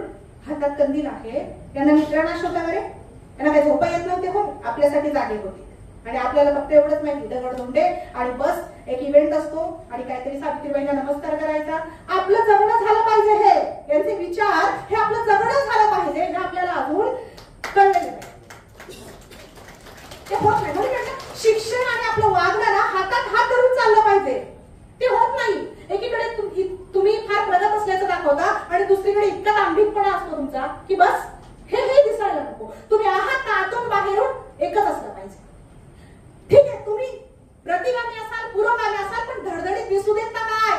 मी इथल्या तरुणांना सांगेल, तुमच्या पाहिजे आणि ती विवेकवादी असली पाहिजे, लक्षात घ्या. तुम्ही विज्ञानवादी असले पाहिजेत, लक्षात घ्या. तुम्ही संविधानवादी असले पाहिजेत, लक्षात घ्या. हीच बरोबर वाट आहे जीवन जगण्याची. तर सावित्रीबाई आणि ज्योतिबा चालले त्या पुलावरून आणि त्या पुलावरून उडी मारणार अशी एक पांढरी आकृती त्यांना दिसते आहे. जीवाच्या आकांताने सावित्रीबाई धावत सुटल्या आणि धाप लागली. तिचा दंड पकडला, तिला बाणे खेचला आणि काय ग बाई जीव देतेस होय, कोणीस तू? तिला निरखून पाहिलं. ती होती ब्राह्मण स्त्री काशीबाई. 9 महिने भरत आले होते. तिच्याकडे निरखून पाहिल्यानंतर कळलं. तिला घरी आणलं ज्योतिबा आणि सावित्रीबाईंनी. तिला सुखरूप पालन पण केलं. तिला एक गोंडस गुटगुटीत मुलगा झाला. त्याचं नाव ठेवलं यशवंत. या यशवंताला दोघांनी दत्तक घेतलं, त्याला डॉक्टर केलं, त्याचा मिश्र विवाह लावून दिला लक्ष्मी ससाने बरोबर. कारण सगळ्या प्रकारची सामाजिक समता प्रस्थापित करायची असेल तर मिश्र विवाह काळाची गरज आहे असं डॉक्टर बाबासाहेब आंबेडकर म्हणतात. ते फुलेंचीच विचारधारा पुढे नेतात, ते गुरु मांडतात फुलेंना, लक्षात घ्या. हे जगणं व्हायला पाहिजे, नुसतं बोलायचं नाही, हे आपलं जगणं झालं पाहिजे आणि ती सुरुवात आपल्या घरापासून झाली पाहिजे. तर आता मी माझा नवरा बऱ्याच सामाजिक सोशल कार्यक्रमांमध्ये माझ्या समवेत असतो. मी जे राज्य महिला साहित्य संमेलन घेते दरवर्षी, तिथं माझ्या बरोबरीने काम करत असतो. सगळ्या महिला साहित्य संमेलनात तो एकमेव पुरुष असायचा. गेली 3 वर्ष. आज मी 5वं संमेलन घेतलं यावर. मागच्या वर्षी डॉक्टर प्रज्ञा दया पवार त्याच्या अध्यक्ष होत्या नाशिकमध्ये. आणि यंदा तुम्हाला सांगायला आनंद वाटतो, माझ्या बरोबरच्या 15 ते 20 साहित्यिक मैत्रिणींचे नवरे त्यांच्या बरोबर आले होते. हे पण मी युट्यूबवर माझ्या साहित्य सखी नावाचं माझं युट्यूब चॅनल आहे, त्याच्यावर तुम्हाला याचे लाईव्ह टेलिकास्ट दिसेल. तुमचं बोलणं, तुमचं जगणं झालं पाहिजे. मग बोलणं अचूक असलं पाहिजे, तेव्हा जगणं अचूक होईल, लक्षात घ्या. त्यासाठी वाचा, ऐका. तर तिला घरी आणलं, तिला सुखरूप पालन पण केलं, तिला यशवंत झाला, यशवंताला दत्तक घेतला. आता तुम्हाला मी प्रेमाविषयी काहीतरी सांगते बरं का. फार आवेशाने मी इतिहास वगैरे सांगते तुम्हाला. आता तुमचा आवडता विषय पोरांनो, प्रेमाविषयी बोलते. प्रेम कसं असलं पाहिजे, किती नितांत असलं पाहिजे. सावित्री आणि ज्योतिबांना स्वतःचं अपत्य नव्हतं, माहितीये तुम्हाला. स्वतःचा त्यांना मुलबाळ नव्हतं. अनेक वर्ष झाली लग्नाला आणि पूर्वी असं असायचं, मुलबाळ होत नाही, दुसरं लग्न कर. अरे चांगला उपाय होता. आणि ऑफर प्रत्येक वेळी पुरुषाला असायची. बघा बरं का, आपल्याला कशाला हार नाही. तर दुसरं लग्न कर. घरचे ज्योतिबांच्या मागे लागली सारखे, दुसरं लग्न कर, मुलबाळ होत नाही, वंशाला दिवा पाहिजे वगैरे वगैरे. एकदा झालं, दोनदा झालं, 4दा झालं, 100 वेळा तेच होऊ लागलं. अरे रोजचीच कटकट आहे, दुसरं लग्न करीला, मुलबाळ होत नाही. ज्योतिबा एकदा म्हणाले ठीक आहे, करतो दुसरं लग्न. तर ठीक आहे, तेव्हा ते म्हणाले, आता म्हणून तर बघा. तर करतो दुसरं लग्न, पण माझी एक अट आहे. घरचे म्हटले पडत्या फळाची आज्ञा, बोल रे बाबा बोल, काय अट आहे तुझी? ज्योतिबा म्हणाले दुसरं लग्न करतो, तत्पूर्वी दोघांची वैद्यकीय तपासणी करून घेऊ, मेडिकल चेकअप. काय क्रांतिकारी माणूस होता बघा ना. प्रेम समजून सांगते मी तुम्हाला. आधी दोघांची मेडिकल चेकअप करून घेऊ, वैद्यकीय तपासणी. जर दोष साऊ मध्ये असेल, बाईमध्ये असेल, तर मी दुसरं लग्न करतो. पण जर त्या वैद्यकीय तपासणीत दोष माझ्यात आढळला आणि म्हणून मुलबाळ होत नाही, तर चांगला नवरदेव पाहून आधी तिचं लग्न लावून देतो. त्यानंतर घरचे म्हटले असतील का बरं? घरचे कधीच म्हटले नाही बाबा दुसरं लग्न कर. मी काय म्हटलं, समाज सुधारायला जा, पण स्वतःच्या घरापासून सुरुवात करा. तर तुम्हाला काही नैतिक अधिकार आहे बाहेर बोलण्याचा, इतरांना शहाणपण शिकवण्याचा. तर म्हणजे आपलं प्रेम कसं असलं पाहिजे, लक्षात घ्या. एवढं नितांत असलं पाहिजे, एवढं सुंदर असलं पाहिजे. नाही तर आम्ही अलीकडे कुणाच्या प्रेमात पडतो. ते इंदुरीकर महाराज म्हणतात तसं, ते लिंबाखाचा 40 रुपयाचा गॉगल लावणारा पण आम्हाला आवडतो.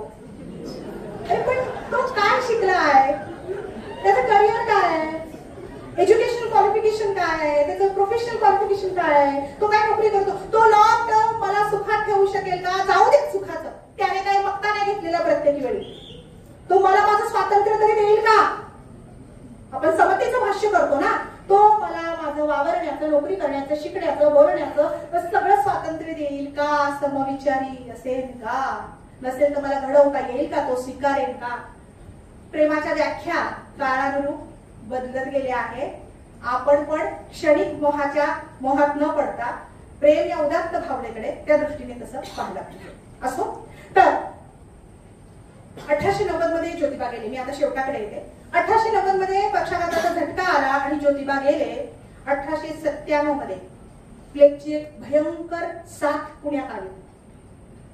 म्हणजे कोरोनाची लाट जशी आपण अनुभवली ना, म्हणजे पुढे आपण आपल्या नातवंडांना पण जगलो वाचलो तो सांगू, आपल्या नातवंडांना जगलो वाचलो तो सांगू की त्या दुर्दैवी ऐतिहासिक साथीचे आम्ही साक्षीदार आहोत.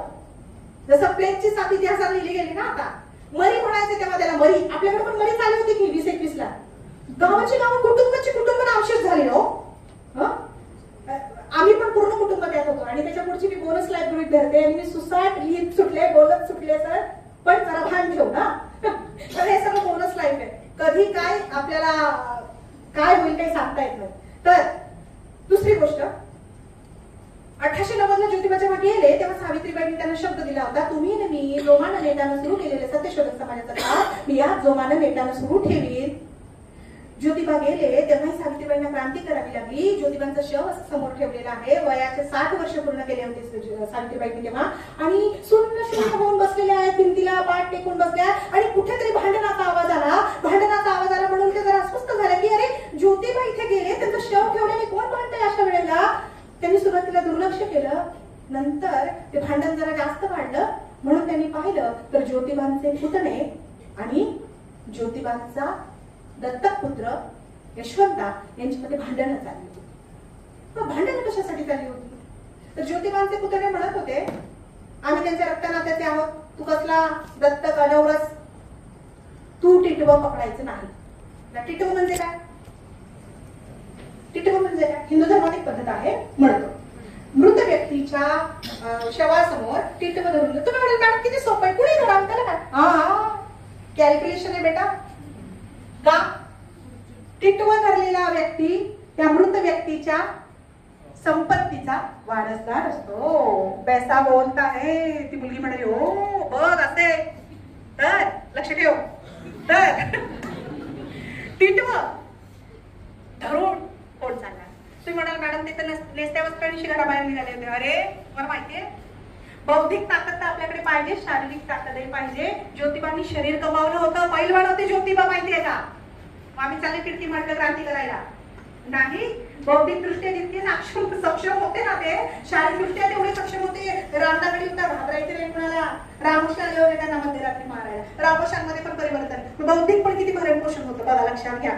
आपली वाणी आहे ना, वाणी, माझ्या पुस्तकाचं नाव आहे संवाद श्वास माझा. आपण बोललो ना, बोलत राहायला पाहिजे. बोला, दुसऱ्यांचं मत परिवर्तन करता आलं पाहिजे योग्य रीतीने. सकारात्मक विचार त्याच्यामध्ये आपल्याला पेरता आला पाहिजे. लक्षात घ्या.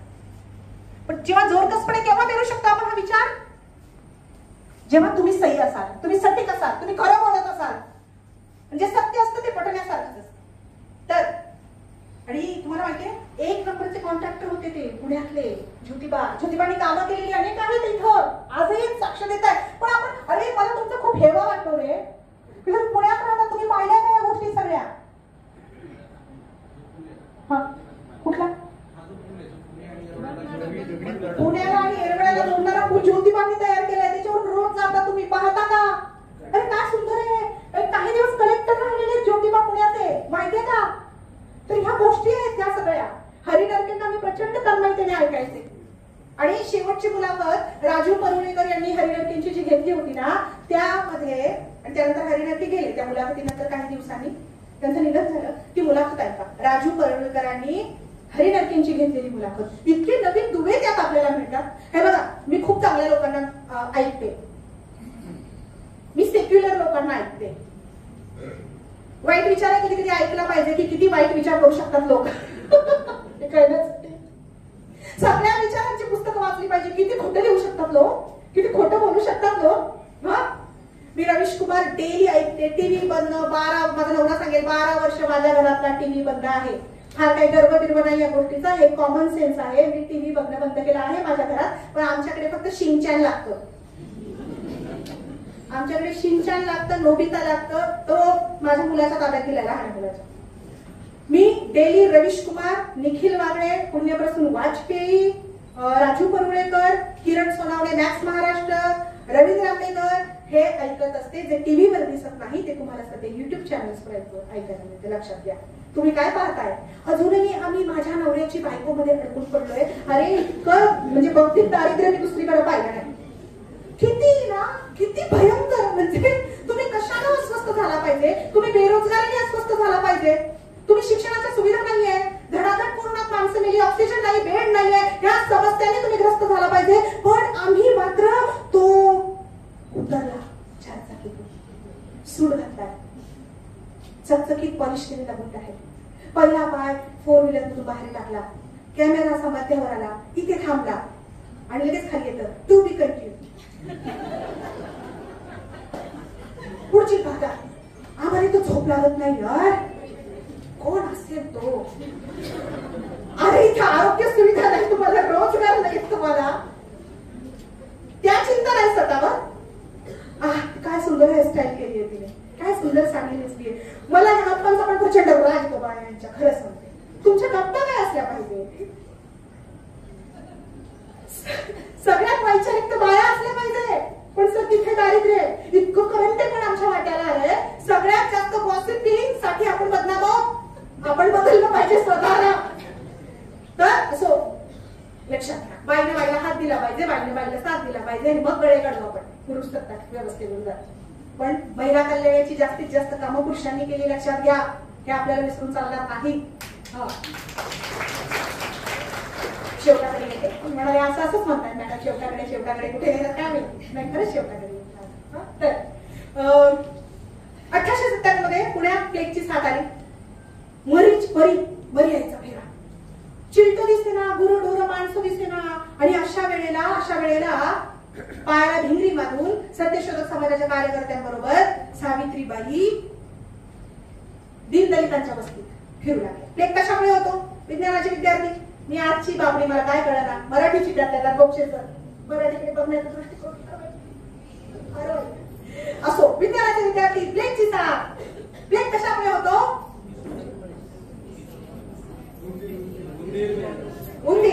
उंदीर चावतो, मग पुढे बोला. उंदराच्या अंगावर जर पिसवा होतात, त्या पिसवा माणसाला चावतात, त्यातून संसर्ग होतो. भयंकर ताप भरतो, काखेत आणि नाकेत गाठी दिसू लागतात. आणि हा ताप काही केल्या उतरत नाही. तुम्ही कोणतंही महागाचं इंजेक्शन द्या, गोळ्या द्या, औषधं द्या, माणसाला मारूनच हा ताप उतरतो. माणूस गेला, थंडगार पडला समजा, आणि प्लेगही संपला म्हणून समजा त्या माणसाची. तर अशा वेळी दीनदलितांच्या वस्तीत पायाला भिंगरी बांधून सावित्रीबाई फिरताय. आणि ससाण्याच्या माळरानावर यशवंताला, बरं का सर, यशवंताला बोलवून घेतलं ससाण्याच्या माळरानावर. तात्पुरता दवाखाना थाटलाय. आणि ही माऊली त्या सत्यशोधक समाजाच्या कार्यकर्त्यांबरोबर वाड्या वस्तीत फिरतेय. एका दारासमोर ती आली आणि जोराने मोठ्याने हंबरला फोडल्याचा आवाज तिला आला. ती थांबली, थबकली आणि त्या घरात डोकावून पाहिलं. बरं का काही, त्या घरात डोकावून पाहिलं. ते काळकट मळकट पटकुरावर एक 13-14 वर्षाचं पोरग, पांडुरंग नाव त्याचा, दलिताचं पोरग, ते तापानं फनफनलेलं एकुलते. सावित्रीबाई आई नव्हत्या, बाई होत्या. आणि ह्या संवेदनापूर्ण बाईनं ते सगळं दृश्य पाहिलं आणि काही एक विचार न करता त्या पोराला आपल्या पाठीवर घेतलं. पांडुरंग वाचला पाहिजे. पांडुरंगाने आपल्या पाठीवर घेतलं. सुसाट धावत सुटल्या आणि तिथं त्या माळरानावर पोहोचल्या जिथे यशवंता सेवा करत होता प्लेगग्रस्तांची. त्या खाटेवर पांडुरंगाला टाकलं. पांडुरंगावर लगेच इलाज केले यशवंतानं. पांडुरंग वाचला. पण हाय रे दुर्दैव, सावित्रीबाईंना त्याला पाठीवर आणताना प्लेगची लागण झाली. भयंकर ताप भरला. पराकोटीचे प्रयत्न केले आपल्या आईला वाचवण्यासाठी यशवंतानं. त्यांच्या काखेत आणि जागेत गाठी दिसू लागल्या. पण दुर्दैव, फार वाईट गोष्ट, शेवटचा श्वासही त्यांनी समाजासाठीच घेतला. आणि सावित्रीबाई त्या प्लेगमुळे गेल्या. मला सांगा, यातल्या सगळ्या घटना तुम्हाला माहिती होत्या? मोठ्या आवाजात सांगा. हो असेल तर मला आनंद होईल. यातल्या सगळ्या घटना तुम्हाला माहिती होत्या? यातल्या अजून काही घटना राहिलेल्या आहेत. 2 तासांचं चरित्र सांगते मी, पण परत वेळेच्या अभावी आपण शेवटाकडे आलेलो. माणूस असेपर्यंत आपल्याला त्याची किंमत वाटत नाही. माणसाची किंमत करायला शिकूया आपण. त्याचे गुण कौशल्य काय असेल ना, तो असतानाच त्याची ग्राहकता ठेवूया आपण. त्याचं कौतुक करूया आपण. जे चांगलं असेल ते स्वीकारू आणि चूक असेल तर त्याला आपण विरोध करायला शिकू.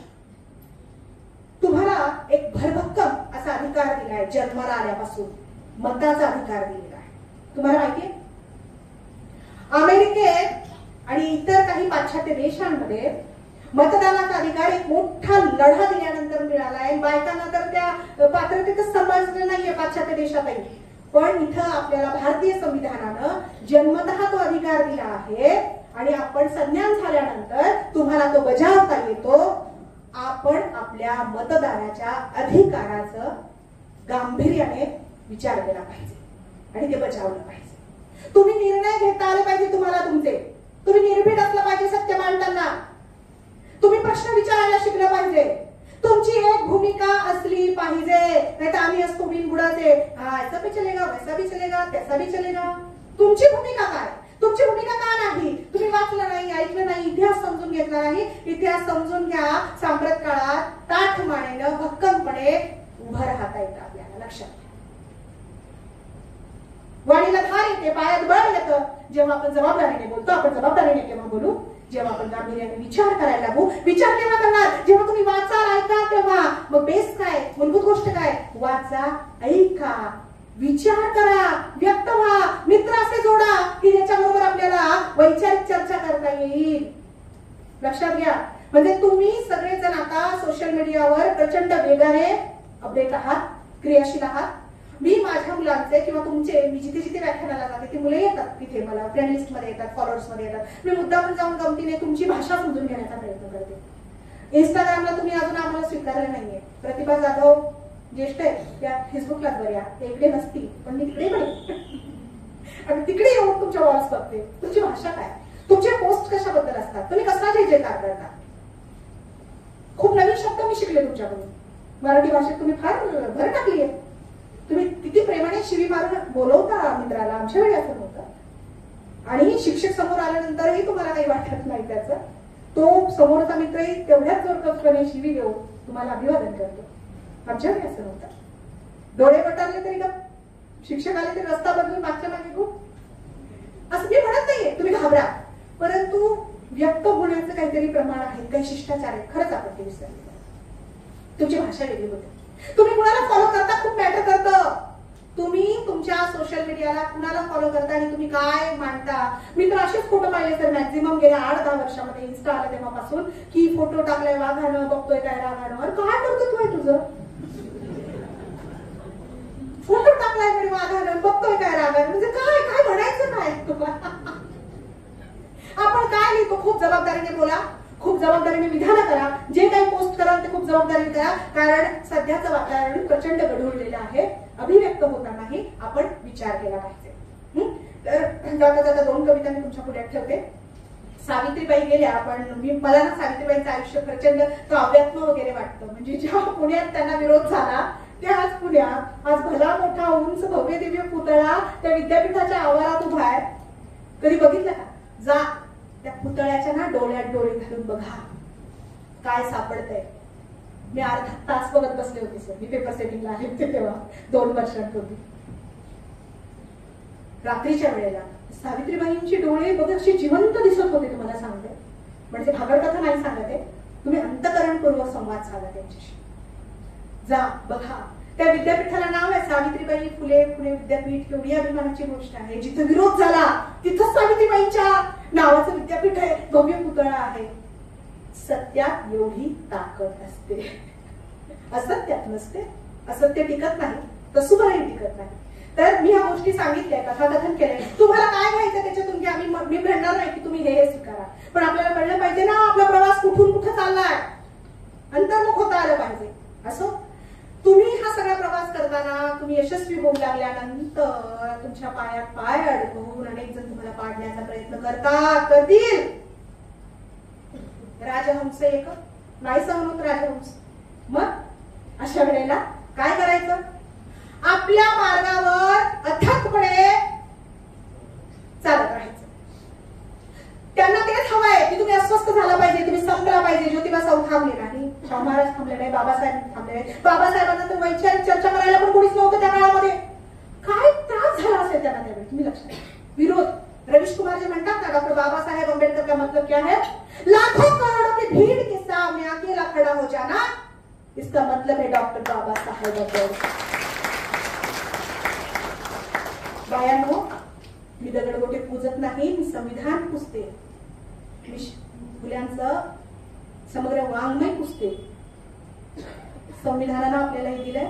प्रतिभा जाधव कुठेतरी कोपऱ्यात पडली असती, कोणी विचारलं नसतं, तुला येतं बरं येतं, घरातच थांब, काय पुढे येऊ नको, मला संविधानाने दिलेला अधिकार आहे. रुतबा मेरे सर को संविधान से मिला है. रुतबा मेरे सर को तेरे संविधान से मिला है. औरों को जो मिला है वो मुकद्दर से मिला होगा, मुझे तो मुकद्दर भी तेरे संविधान से मिला है. भाग्य है संविधान. तर जाता जाता फक्त तुम्ही तुमच्या क्षेत्रात कार्य करत असताना अढळ राहा, अथक राहा, लक्ष देऊ नका. लोक दगड मारतील, अजिबात मागे वळून पाहायचं नाही, कारण तुम्हाला काहीतरी चांगलं तुमच्या हातून होणार आहे. तू अपनी खूबी आढळून, मला तुमची साथ लागेल ना ही कविता सादर करताना. नंतर मी एक गाऊन कविता म्हणणार आहे माझ्या नरड्यातून. म्हणजे एवढ्या आवश्यक भाषण केल्यानंतर, आधी सुरुवातीला माझा गळा होता चाबूकसाचा, आता त्याचं नरड झाला असेल कदाचित. बघूया, सहन करू. नरडीचा बोट घेतात म्हणे, मला भीतीच वाटते त्याचं. तू अपनी खूबी ढूंढ, खामियां निकालने के लिए लोग है ना. तू अपनी खूबियां ढूंढ, खामियां निकालने के लिए लोग है ना. अगर रखना है कदम तो आगे रख, पीछे खींचने के लिए लोग है ना. बिनपगारी नेमलंय आपण त्यांना. सपने देख रहे तो ऊंचे देख, सपने देखने के तो ऊंचे देख, नीचे दिखाने के लिए लोग है ना. तू अपने अंदर जुनून की चिंगारी भड़का, जलने के लिए लोग है ना. प्यार करना है तो खुद से कर. माझ्या व्यक्तिमत्वाचं दुसरे अनालिसिस काय करतात, तू मोठी है, तू नाटी है, तू काली है, असू दे, मैं खुद की फेवरेट हूं. करीना कपूर म्हणते तशी जब भी बेट मध्ये, मैं खुद की फेवरेट हूं. स्वतःवर प्रेम करायला शिका. प्यार करना है तो खुद से कर. नफरत करने के लिए लोग है ना. तू अपनी अलग पहचान बना. मी तर माझा प्रवास पाहिला ना, मी पण खूप संघर्षातून पुढे आले. लिहिले मी स्वतःबद्दल, माझ्या सगळ्यात बऱ्यापैकी. मग मुझे भीड़ में चलना बिलकुल मंजूर नहीं था. मी पण कधीतरी वाईट टाकल्यासारखे होते सर. मग मी शोधलं माझ्या बेस्ट काय. तू अपनी अलग पहचान बना, भीड़ में चलने के लिए लोग है ना. शेवटच्या ओळी, तू कुछ करके दिखा दुनिया को, तू कुछ करके दिखा दुनिया को, तालियां बजाने के लिए लोग. तुम्ही सुरुवातीला वेगळी वाट चोखाळता, सगळे विरोध करता, जेव्हा तुम्ही उत्तुंग शिखरावर असता तेव्हा म्हणता, माझ्या ओळखीचे, माझे परिचयाचे, बरोबर होतो.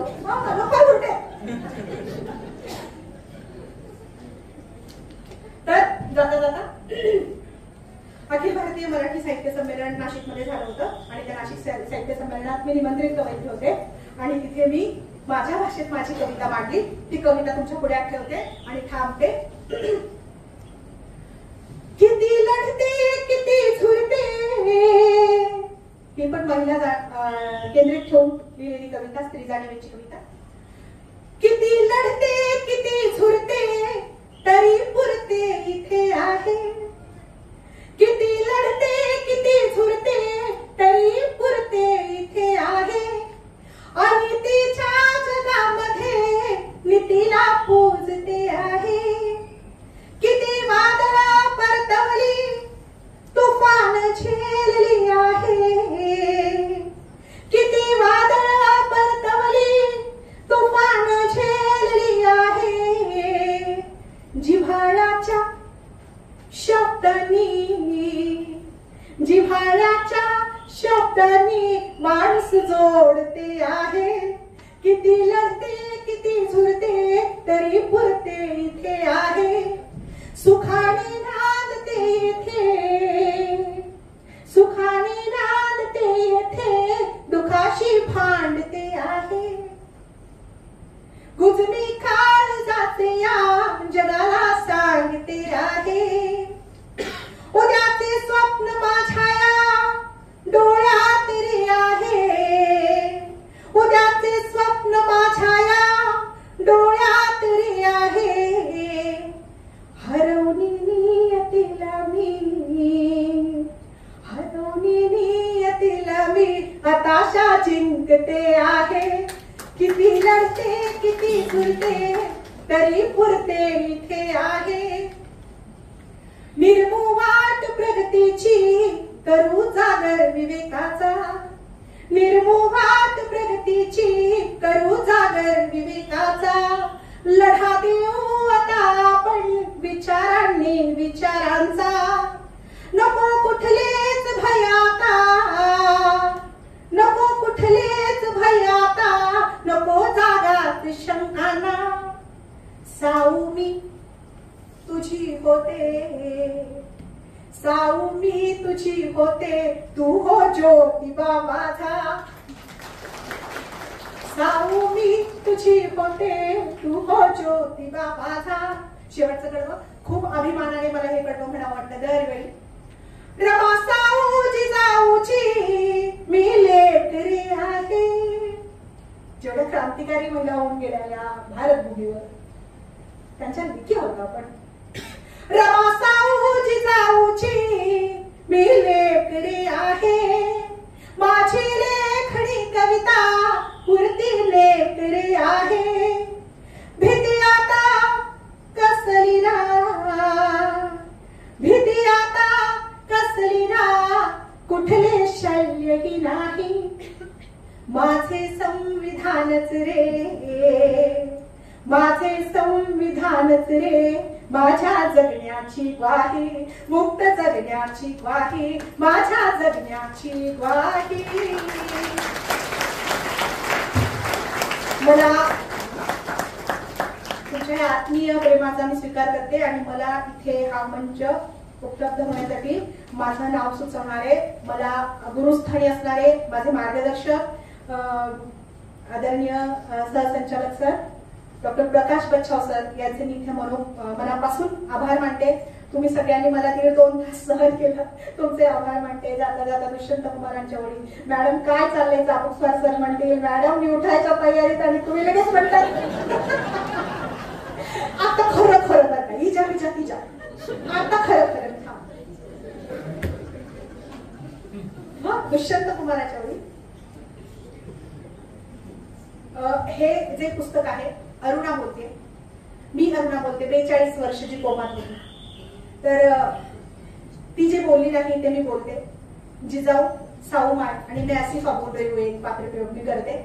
आणि या पुस्तकाच्या शेवटी 4 ओळी दुष्यंत कुमारांच्या. मी हे जे करते ना खूप ऊर्जा लागते, सांगते थोडी तळमळ आहे, बदल व्हावा ही अपेक्षा आहे. 100 लोकांमधल्या 2 लोकांच्या विचारसरणीत जरी फरक पडला तर सार्थ है इथे येणं. सिर्फ हंगामा खड़ा करना ही मेरा मकसद नहीं, सिर्फ हंगामा खड़ा करना ही मेरा मकसद नहीं. मेरी कोशिश है कि सूरत बदलनी चाहिए. आग तेरे सीने में ना सही मेरे सीने में सही हो कहीं भी, मगर आग जलनी चाहिए. ये सूरत बदलनी चाहिए, ये सूरत बदलनी चाहिए.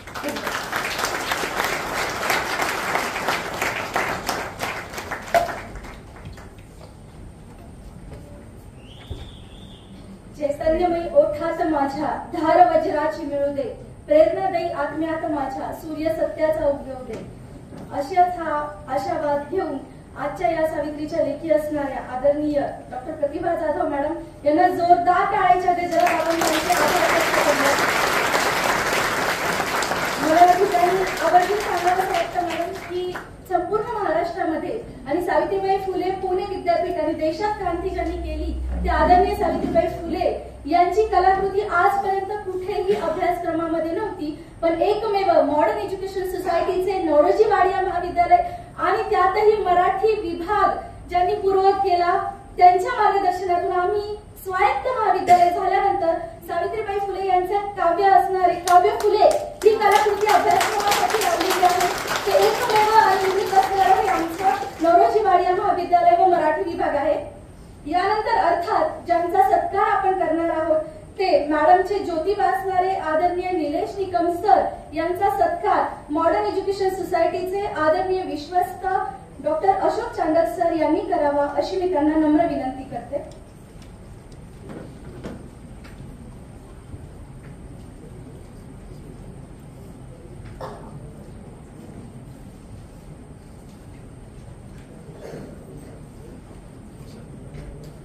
प्रत्येकीच्या आयुष्यात असेच ज्योतिबा खंबीरपणे उभे राहावे हे आशीर्वाद घेऊन आपण पुढच्या लढाईला सज्ज होऊया.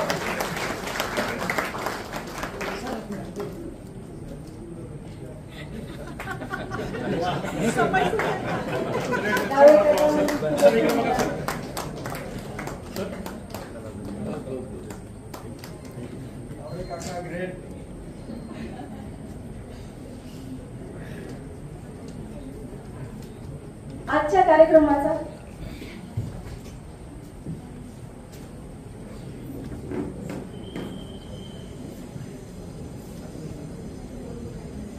मॅडमचा अजून एक छोटासा सत्कार होणार आहे. मी विचार मंचावरील मान्यवरांना विनंती करते की त्यांना पुष्पगुच्छ आणि आभार निमंत्रणाचं पत्र द्यावं.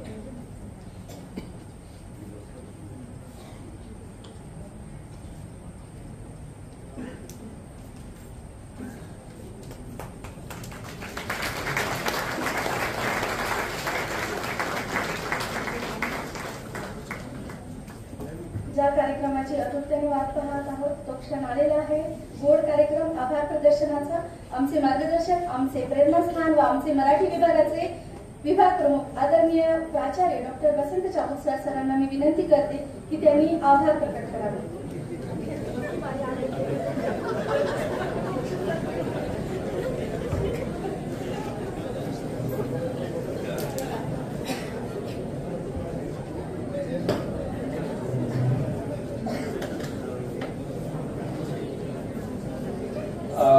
आजच्या ह्या अतिशय उत्स्फूर्त अशा कार्यक्रमाच्या शेवटच्या प्रसंगी आणि ते सुद्धा प्रतिभाताईसारख्या खंबीर आणि अशा जोरदार भाषणाच्या नंतर आणि विचारांचे आदानानंतर आभार प्रदर्शन ऐकण्यासाठी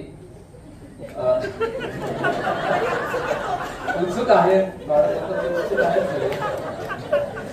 आणि विशेष म्हणजे हॉल मधली उपस्थिती ही कमी झालेली नाही मॅडम आपल्या पूर्ण 2 तासाच्या ह्याच्यामध्ये.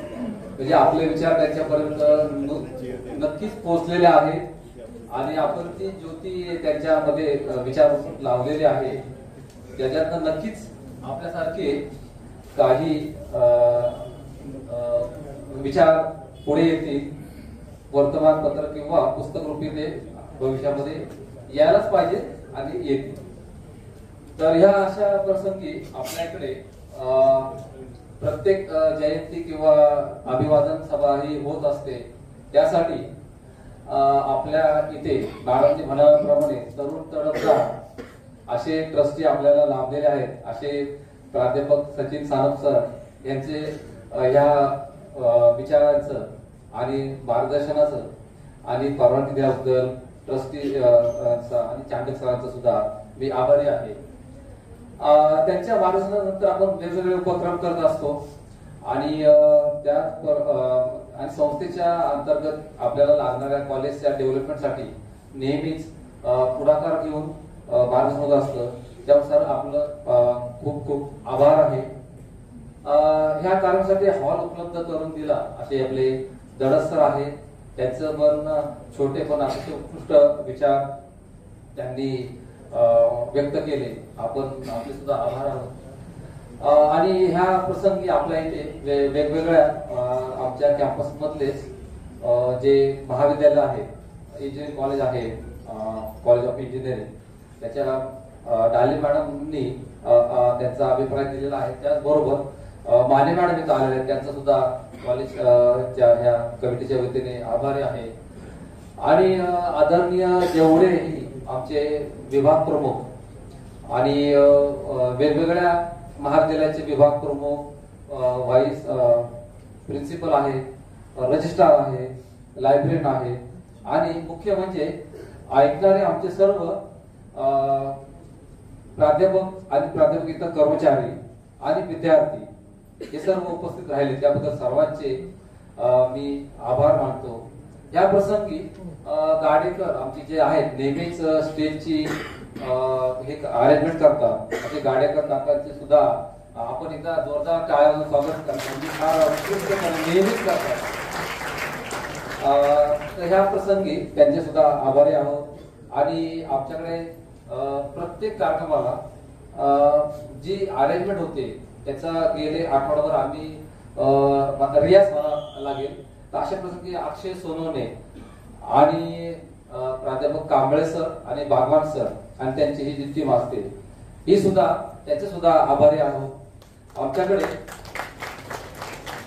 NSS ऑफिसर, NCC ऑफिसर अशी चांगली माणसं आहेत ज्यांना नुकतेच काही पुरस्कार सुद्धा मिळालेले आहेत. आणि बोरकर सर आणि पांढरपट्टे सर यांनी ग्रंथ दिंडी आणि वेगवेगळ्या पुस्तक जे दिंडी आमची जी गेली प्रोफेसर कॉलेजमध्ये आणि आम्हाला जी शाहू महाराजांची जी थीम दिली होती ती अतिशय उत्कृष्टपणे त्यांनी राबवली. त्यांचं आणि त्या विद्यार्थ्यांचं सुद्धा खूप कौतुक करावं वाटतं अशा प्रसंगी. तर ह्या अशा प्रसंगी सर्व आपण इथे उपस्थित राहिला आणि कार्यक्रमाला शोभा आणली. आणि ह्या विचारात जाताना आपण सावित्रीबाई फुलेंचं आपण विचार घेऊन जावे, प्रतिभाताईंचं विचार घेऊन जावे आणि त्यातनं ज्योतिषे ज्योत जले असं एक नवीन विचार चांगले यावेत अशा ह्या मी मनोगत व्यक्त करून सर्वांचं आभार मानतो आणि थांबतो. जय.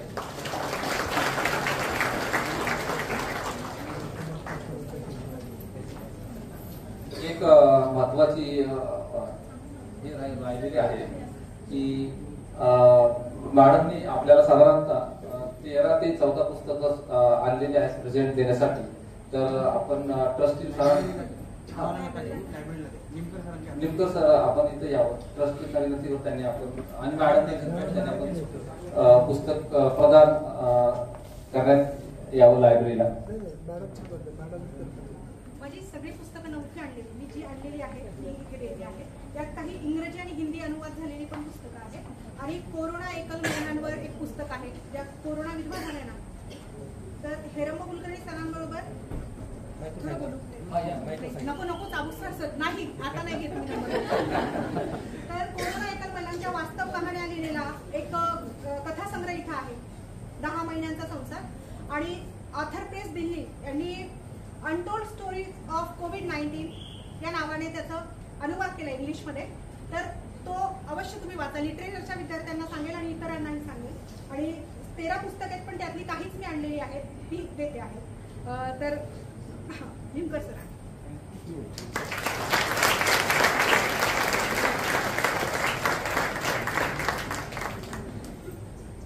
त्यात तो जे मॅडम पुस्तकाचा उल्लेख केला तो मग मी थोडा वाचला. या कोविडच्या काळामध्ये महिलांना किंवा इतर कुटुंबांना, गरीब कुटुंबांना काय अनुभव आलेले आहेत अशी अतिशय हृदयास्पर्श करणाऱ्या अशा कथा त्याच्यामध्ये आहेत. कथा किंवा वस्तुस्थिती सांगणाऱ्या कथा आहेत त्या. तर त्या आपण जरूर लायब्ररीमध्ये आहेत आणि त्या सर्वांसाठी उपलब्ध आहेत. तर ह्या सर्व प्रसंगी शेवटी माझा मी विभाग प्रमुख आहे मराठी डिपार्टमेंटचा सुद्धा. तर हे विसरून चालणार नाही.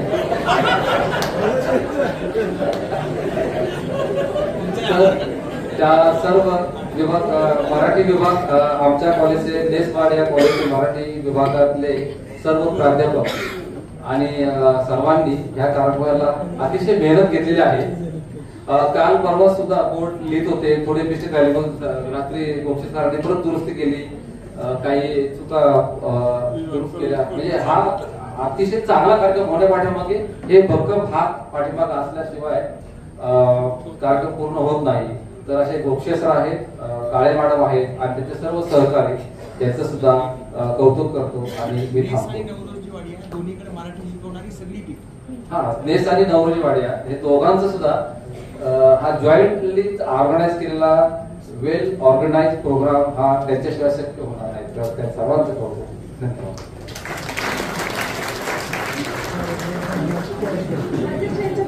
हा कार्यक्रम येथेच संपन्न झाला. तर आदरणीय प्राध्यापक Sachin Sanap sir, doctor Ashok Chandak sir, रात्री ती व्यवस्थित पोहोचले की नाही, सरावाचा प्रवास चांगला झाला की नाही याची विचारपूस करणारे आदरणीय प्राचार्य doctor Vasant Chabuksar sir, Neville Wadia institute of management पुणेचे संचालक आणि खूप छान पद्धतीने ज्यांनी प्रस्तावित ते केलं ते डॉक्टर आनंद दळस सर, वृषाली रणधीर प्राचार्य मॅडम इथे नाही आहेत, पण काल त्यांनी मला 2-3 वेळा प्रवासात असताना फोन करून माहिती घेतली आणि तुम्ही सगळे सांगा की आठवण केली म्हणून त्यांची.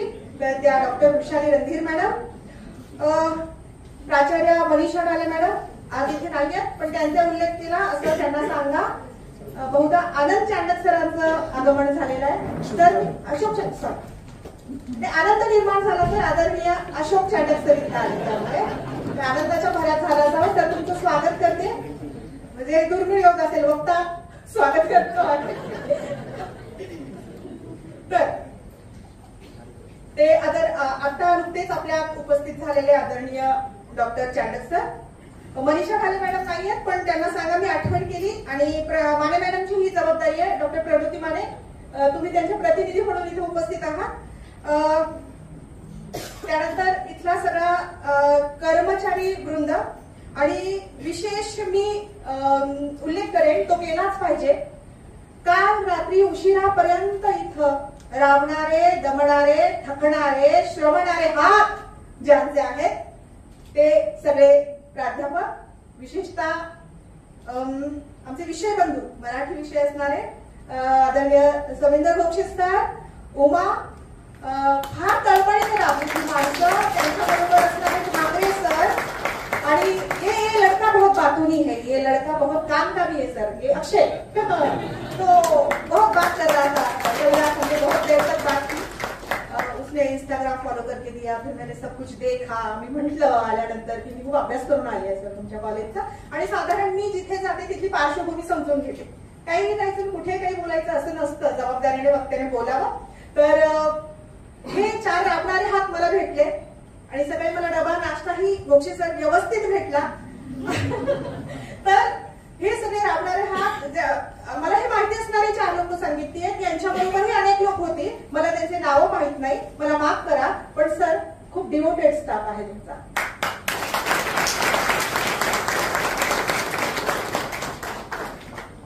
5 महाविद्यालय एकत्र येऊन आज हा कार्यक्रम, मी कार्यक्रम नाही म्हणणार, मी वैचारिक सोहळा म्हणेन सर. आपण आपली दृष्टी आणि दृष्टिकोन बदलायला पाहिजे. तर हा वैचारिक सोहळा आहे, काहीतरी बौद्धिक भरण पोषण व्हावं, काहीतरी प्रबोधनाचा विचार मिळावा या उद्देशाने हे सुरू आहे. मला इथलं सगळ्यात चांगलं भावलं म्हणजे मी म्हटलं मला की मी अर्धा तास आधी येईन आणि मी चर्चा करेन इथल्या विश्वस्तांशी, स्टाफशी, ते कोणत्या अंगाने विचार करतात, काय उद्देशाने काय कार्यक्रम करतात. तर ज्या पद्धतीने माझी सानप सर आणि इतर सगळ्यांशी, निमकर सरांशी, पवले सरांची चर्चा झाली, रजिस्टर सरांची चर्चा झाली, इथे समतावादी वातावरण आहे जे अलीकडे फार दुर्मिळ होत चाललेलं आहे. ही गोष्ट मला खूप भावली. 1932 साली स्थापित झालेलं तुमचं हे महाविद्यालय, आणि हा अनेक चढता आहे. काल मी गुगलवर, इंस्टाग्रामवर सगळी माहिती घेतली. अगदी तुमचा अलीकडे स्वररंगमध्ये मिळवलेलं प्रावीण्य आहे ना, त्यासाठी मी तुमचं अभिनंदन करते, त्या विद्यार्थ्यांचं अभिनंदन करते. मी गाणी ऐकली, मी डान्स बघितले, मी तुमचं गॅदरिंगचं काही गोष्टी तिथे बघितल्या इंस्टाग्रामवर. भरगच्च कार्यक्रम करता, आनंद देता आणि घेता, शिकता, आणि बुद्धिमत्तेचा विकासही इथे होतो. यश, प्रावीण्य खेचून आणणारे विद्यार्थी तुम्ही तयार केलेले आहेत, एक ध्येयवादी विद्यार्थी तुम्ही तयार करत आहात. वाडियासारख्या खूप मोठ्या महाविद्यालयात कधी मला बोलायची संधी मिळेल सर, मैंने कभी नहीं सोचा था. पण तुमची जी सकारात्मक काय म्हणूया दडपण, काही गोष्टी खूप छान पद्धतीनं आपल्या पुढ्यात येतात आणि हा सोहळा मी त्यासाठी समजते. तर तुमची जी अल्युमनी आहे, माझे विद्यार्थी आहेत, ते अनेक क्षेत्रात, मी एक वाक्य वापरलं चाबुकस्वार सरांशी बोलताना की सोशल इंजिनिअरिंग करता आहात तुम्ही एक प्रकारे. विविध क्षेत्रात तुमचे माझे विद्यार्थी आहेत आणि प्रामुख्याने नाव घ्यावे असे उल्लेखनीय, जे काल अक्षयही बोलत होता, Rajesh Khanna, Ulhas Pawar sir, then Romila Thapar ma'am, great इतिहास तज्ञ, त्यानंतर गोमन इराणी अभिनेता, आणि यासह अनेक नावं असतील. मला ज्ञात असलेली ही नावं मी इथे घेतलेली आहेत. मुलांनो, हा आदर्श आहे आपल्याला कुठे पोहोचायचंय. क्षेत्र कोणतीही असो, त्यात तुम्हाला बेस्ट व्हावं लागेल. नरेंद्र जाधवांच्या आमचा बाप आणि आम्ही या आत्मचरित्रातलं एक वाक्य मी तुम्हाला सांगते. बाबा मी काय करू असं जेव्हा नरेंद्र जाधव विचारतात त्यांच्या बाबांना, बाप म्हणजे रांगडागडी दामोदर जाधव, तू काय देवाय लेका, तू काय देवाय, चोरी केली ना तरी लोकांनी म्हटलं पाहिजे याच्यासारखा दुसरा चोरच नाही. म्हणजे फक्त उदाहरण घ्या, बेस्ट, तुम्ही त्या क्षेत्रातले बेस्ट झाले पाहिजेत. म्हणजे चोर व्हावं असं वाटत नव्हतं, एक उदाहरण दिलं. त्या माणसाच्या अनुभव विश्वास जे आहे ते त्याने उदाहरण देऊन सांगितलं की तू कुठल्याही क्षेत्रात जा, त्यातला तू बेस्ट झाला पाहिजे. आपल्या सावित्रीबाई फुले पुणे विद्यापीठाचे कुलगुरू होते Narendra Jadhav sir. Best, the best त्या क्षेत्रात. तर असो, हे संदर्भाने आलं म्हणून मी सांगितलं. पुढे माझ्या विषयाला मी सुरुवात करते. तत्पूर्वी एका गमतीने, पण ती गंमत गंभीर आहे, आता तुम्ही कोणत्या अंगाने घेता मला माहित नाही, पण मी सांगते. असं हे माझं वैचारिक खाद्य आहे, हे माझ्या बरोबर असतं मी जिकडे जाते तिकडे. आणि एका महाविद्यालयामध्ये मी गेले, हे काळजाशी कवटाळलेलं आहे वैचारिक खाद्य सगळं. संयोजकांबरोबर मी चालले, जसं आता आम्ही आलो सगळे, आणि मी त्या मैदानात पोहोचल्याबरोबर पोरं मला पाहून पळायला लागली सैरा वेदासानुसार. मला कळेच ना पोरं का पळताय. मी संयोजकांना म्हणले, काय हो सर एवढे लांबून आले, व्याख्यान म्हणले पोरं पळायला गेले काय. सर धीर गंभीरपणे म्हणाले, ते खूप अनुभवी असावे. ते म्हणाले, मॅडम हे असेच करतात नवीन प्राणी पाहिला. मला काही वाईट वाटायचं कारण नाही, मी मनुष्य प्राणी आहे, मी काही वाईट वाटून घेतलं नाही. कारण वक्ता प्रचंड जिवंत आणि चिवट प्राणी असतो, तो बोलल्याशिवाय राहत नाही, ऐकवल्याशिवाय राहत नाही. मी पण त्याच पद्धतीत तयार झाले. तर मी म्हटलं ठीक आहे सर, पण काय हो म्हटलं, मी रजा टाकून आले, एवढा लांब प्रवास करून आले आणि त्या भीतडाशी बोलू काय, मला श्रोता पाहिजे. म्हणजे आदरणीय सानप सरांशी बोलताना पण पहिला प्रश्न माझा हाच होता, सर श्रोता किती असेल. तर ते म्हणाले की मॅडम काहीच काळजी करू नका, प्रचंड अनुभवी होते सर तुमच्यासारखे. तुम्ही आता यांना कसं आणलंय, स्वतःवर आलात का रे, नक्की सांगा. म्हणजे मॅडम काहीच काळजी करू नका, त्या महाविद्यालयाला 2च गेट आहेत आणि एक गेट जवळ असे जाडजूड प्राध्यापक उभे केले म्हणे, पोट्ट्यांना बाहेर जायचं असताना आम्ही जाऊ देत नाही. मीही ह्या महाविद्यालयात जेव्हा प्रवेश केला त्या रात्री, तेव्हा मी आधी गेट बघितले, ती सवयच लागली. आता गेलो मी आधी नवीन परिसरात, गेट किती आहेत ते बघावे. एक गेट मग शांतपणे बंद करायला सांगावं आणि एक गेट जाऊन बंदोबस्त करावा. आपण हे गंभीर घेतलं असतो तरी त्याला एक गंभीर छटा आहे, आपण ऐकणं विसरून चाललेलो आहोत. सुनाना हर कोई चाहता है, सुनना कोई नहीं चाहता, ज्याच्या हातात माई तो म्हणतो माझंच ऐक. हो, ऐकायचं कुणालाच नाहीये, सगळ्यांना सांगायचंय, सगळ्यांना बोलायचंय. प्रॉब्लेम इथेच सुरू होतं, ऐकणं विसरलेलो आहोत आपण. तर खर तर काही वक्त्यांनी व्याख्यानाच्या धारणा बदलल्या आहेत मुलांच्या मनातल्या. काय बोलतात, कसं बोलतात, त्यामुळे मुलांच्या मनात काही नकारात्मकता निर्माण झाली असेल, मे बी होऊ शकतं. तर आपली जबाबदारी शिक्षक म्हणून ही आहे की मुलांचा कान तयार केला पाहिजे. आपण मुलांना ऐकणं शिकवलं पाहिजे.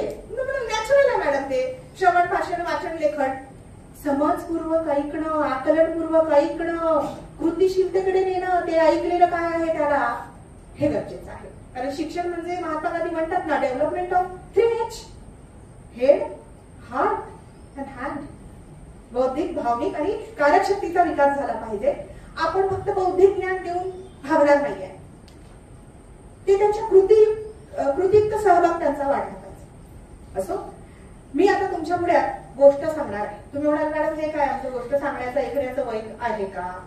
तर माणसाला आजन्म गोष्टीचं आकर्षण असतं. टायटल मध्ये लिहिले कथा, कथन, कथा सांगणार आहे. किती मस्त वाटते माहिती, इतके छान कान देऊन ऐकताय तुम्ही. गोष्टीचं आकर्षण आपल्याला बालपणापासून आहे तर मरेपर्यंत राहतं, फक्त स्वरूप बदलतं.